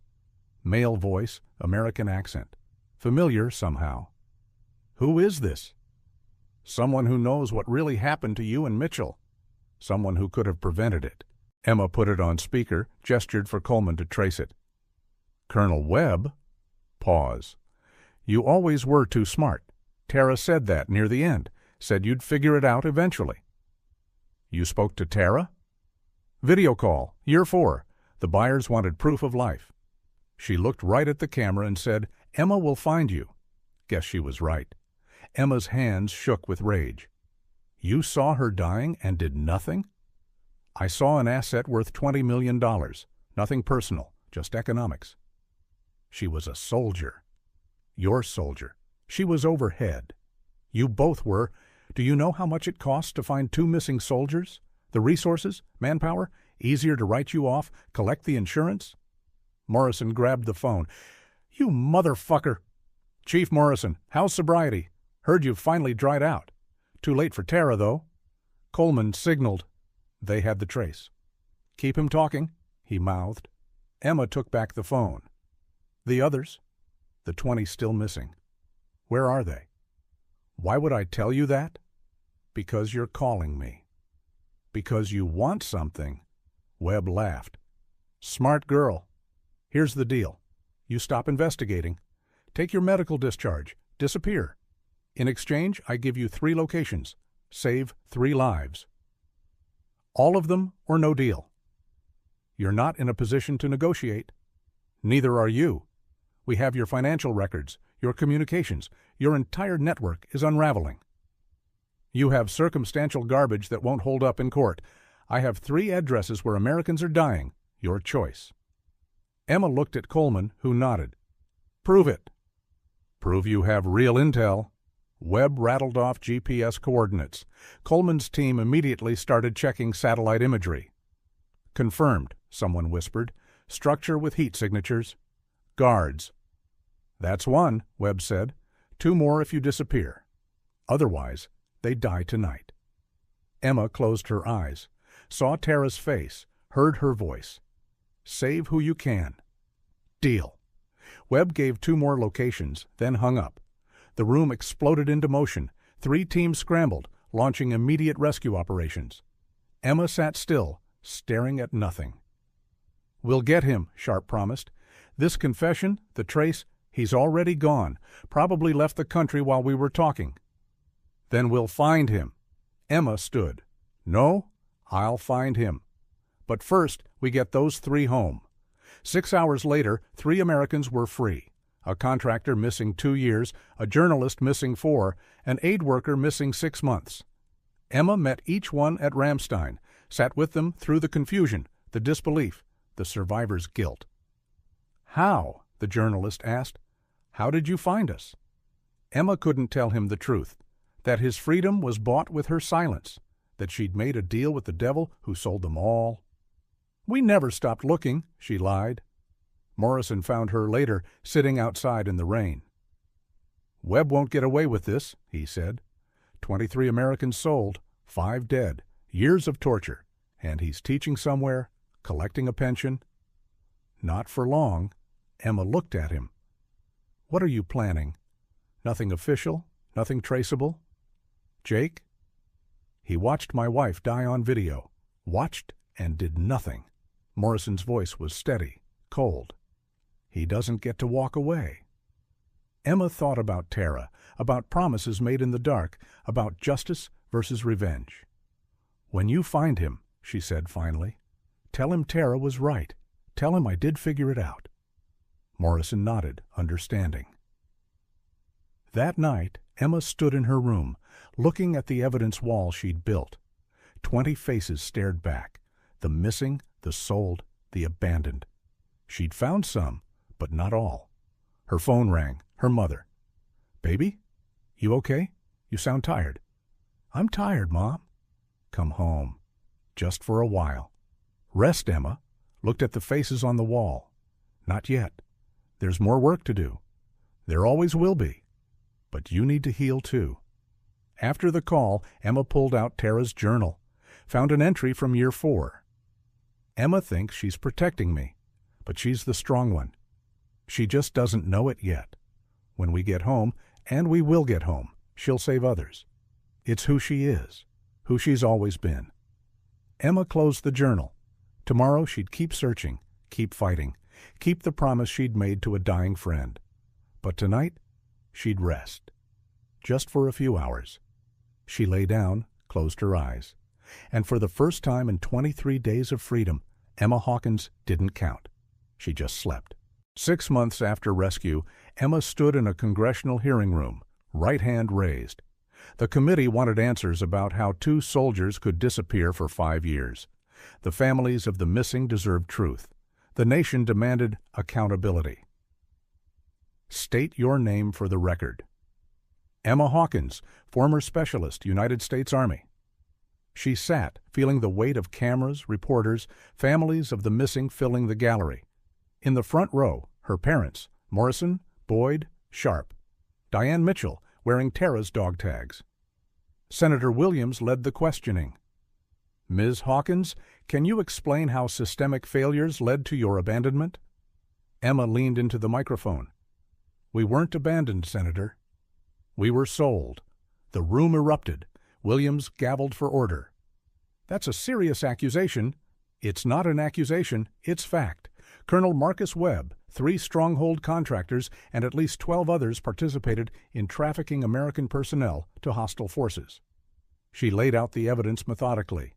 Financial records, communication intercepts, witness testimonies from rescued prisoners. Webb's network had operated for 8 years, selling at least 37 Americans and Allied personnel. "Where is Colonel Webb now?" Williams asked. "Unknown. He disappeared after confessing to me 6 months ago." "And the others involved?" "Some arrested. Some fled. Some still operating, probably." Williams shuffled papers. "The Department of Defense claims this was an isolated incident. The DOD claimed we were dead for 5 years while we scratched marks on walls." Emma's voice stayed steady, but the room felt it, the weight of those marks. "Forgive me if I don't trust their assessment." She testified for 4 hours, every detail of captivity relevant to the systemic failures. The fake rescues that traumatized them, the contractors visiting, taking photos, maintaining their value, the bureaucracy that stopped Morrison's search despite credible intelligence. "Ms. Mitchell," Williams said, then caught himself. "Excuse me, Specialist Mitchell. Can you speak to her experience?" Emma looked at Diane, who nodded. "Tara Mitchell survived 1,826 days of captivity. She maintained detailed intelligence, protected fellow prisoners, and never broke under interrogation." Emma's voice caught slightly.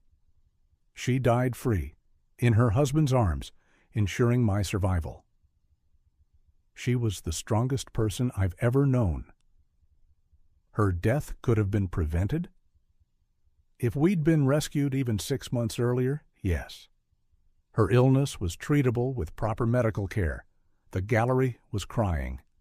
Emma wasn't. She'd run out of tears months ago. "Final question, Miss Hawkins. What do you want from this hearing?" Emma had prepared for this.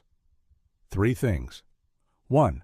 Full accountability for everyone involved in trafficking American personnel. 2. Reform of intelligence procedures to prevent anyone else being abandoned. 3. Continued searches for the 12 Americans still missing. "You believe others are still alive?" "I know they are. I've identified patterns, locations. Give me resources and authority. I'll bring them home." After the hearing, reporters swarmed. Emma pushed through them, found Morrison outside smoking. "Any word?" she asked. He smiled darkly. "Webb was teaching at a facility in Yemen?" Was. Training accident. Tragic. Fell down some stairs. Repeatedly."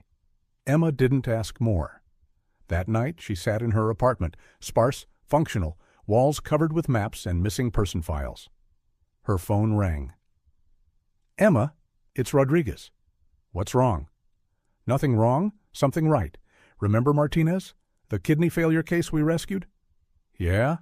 "He's walking. Doctors said he'd never walk again, but he's walking. Wanted you to know." Emma smiled, a real smile, rare these days. "That's good. There's more. He wants to help. With the searches. Says he owes it to the ones still out there." Over the following weeks, more rescued prisoners contacted her. Chen, Dumont, Willis. They formed an informal network, sharing intelligence, pushing for action.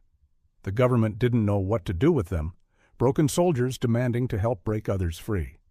Emma met with Coleman in a coffee shop near Langley. "Officially, I can't support your activities," he said. "Unofficially?" He slid her an envelope. "Satellite time, communication intercepts, financial resources. You didn't get this from me." "Get what?" Coleman smiled. "There's a compound in northern Pakistan, 3 heat signatures that shouldn't be there. Might be worth someone looking into." Emma studied the intelligence that night. The patterns matched: isolated location, specific guard rotations, supply deliveries suggesting prisoners. She called Morrison. "I need your help." "Always." "Not official, not sanctioned. Even better. They couldn't mount a military operation, but they could do something else." Emma contacted journalists, human rights organizations, Pakistani opposition politicians. Created so much noise that the Pakistani government had to investigate to save face. 2 weeks later, 3 Dutch aid workers were discovered and released. They'd been missing 2 years. Emma met them in Germany. One grabbed her hands. "They talked about you," he said in accented English. "The guards. Said 2 American women escaped multiple times. Said you gave others hope. We just survived. No, you resisted. There's a difference. The successes mounted slowly. 7 more recovered over 3 months through pressure, intelligence leaks, diplomatic channels.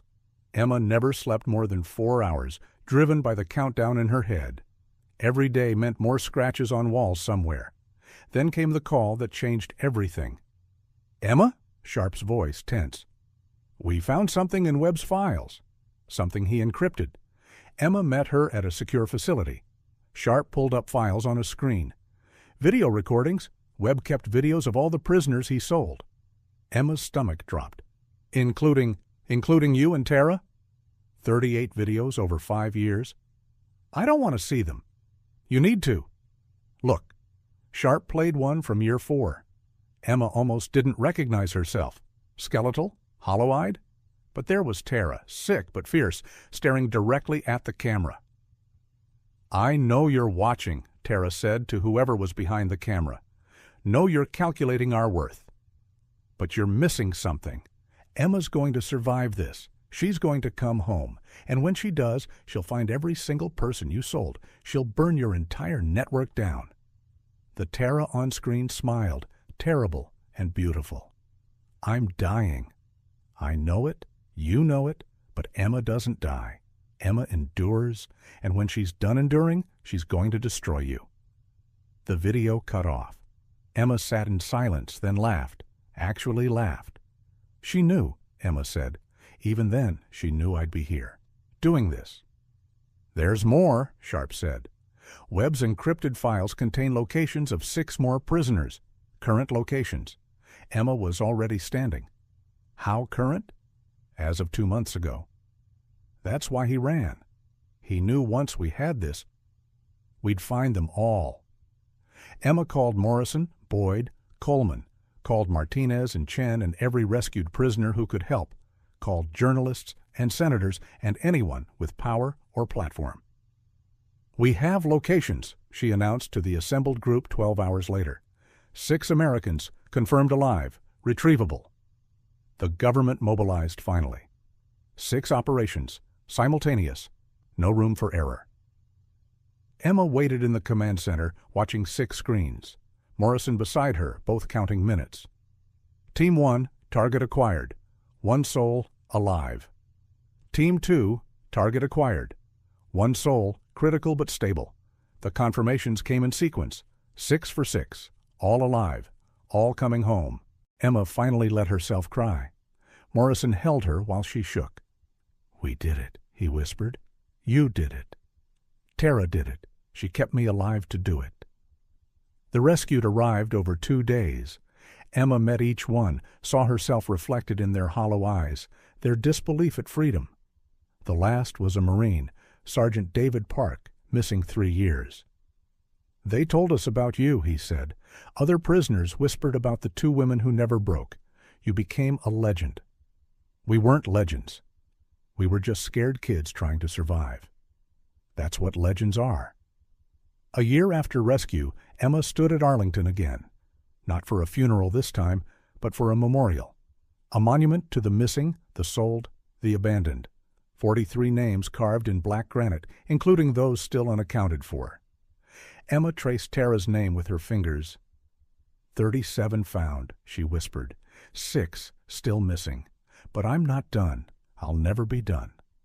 Morrison stood beside her, sober 387 days. She'd be proud. She'd be annoyed it took so long. They laughed, remembering Tara's impatience, her determination. Boyd approached with Sharp and Coleman. "Emma, there's something you need to know. The President's signing the Mitchell-Hawkins Act tomorrow." "The what?" "Legislation requiring immediate investigation of any missing personnel. No one gets written off. No one gets abandoned. Named for you and Tara." Emma looked at Diane Mitchell, who stood by her daughter's grave, finally having something more than just loss. "She saved me," Emma told them. "In that cellar, dying, she saved me every day. Made me eat when she was starving. Made me drink when she was dehydrated. Made me believe we'd make it when she knew she wouldn't."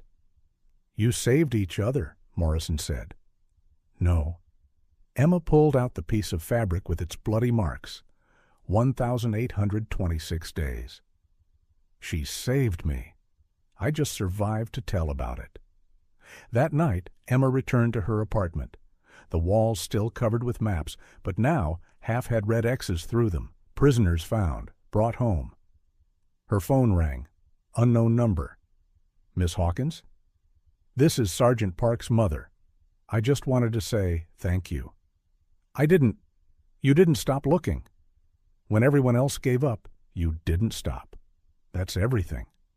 After the call, Emma opened Tara's journal to the last entry. Emma will blame herself when I die. She'll carry guilt that isn't hers. But here's the truth. She gave me purpose. Protecting her, keeping her alive, it made my suffering mean something. We came here as strangers. We're leaving as sisters.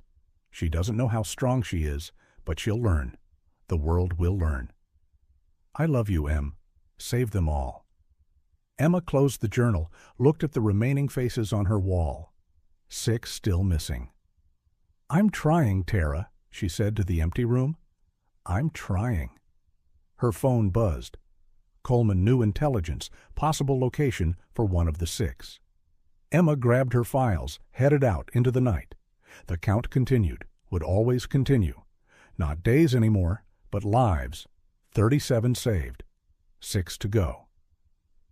She thought about Tara's promise that Emma would burn down the network that sold them. It was burning.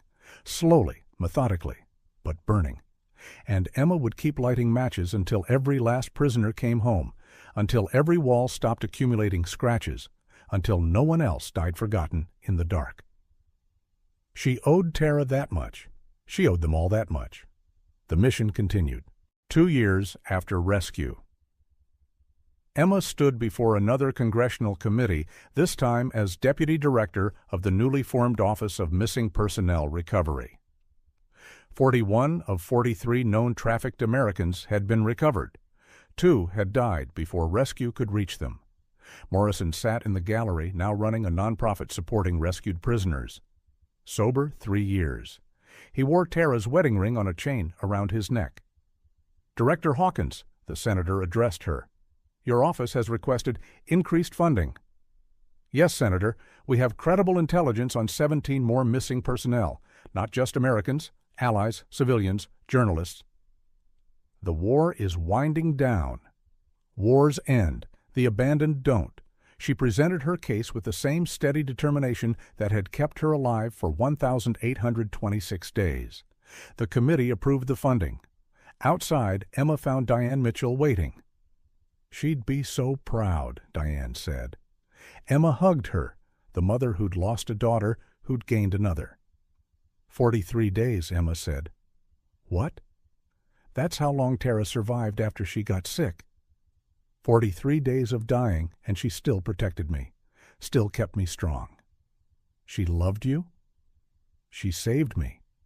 Over and over in ways I'm still discovering. That night, Emma visited Arlington one last time before flying to Pakistan for another recovery operation. She knelt at Tara's headstone. Tara Mitchell, Morrison Specialist, U.S. Army daughter, wife, sister, hero, forever. Emma left a small stone on top, a tradition Tara had taught her from her Jewish grandmother. Stones to show someone had visited, remembered. The headstone was covered in stones, hundreds of them, from Morrison, from Diane, from rescued prisoners who knew they owed their freedom to Tara's sacrifice. 43 found, 6 still missing, Emma whispered. I won't stop. That's my promise, my forever. The wind picked up, rustling through Arlington's endless rows. For a moment, Emma could almost hear Tara's laugh, feel her presence. Then she walked away, toward the waiting car, toward the plane, toward the missing, still counting days on walls. The mission never ended. The count went on, for Tara, for all of them, forever.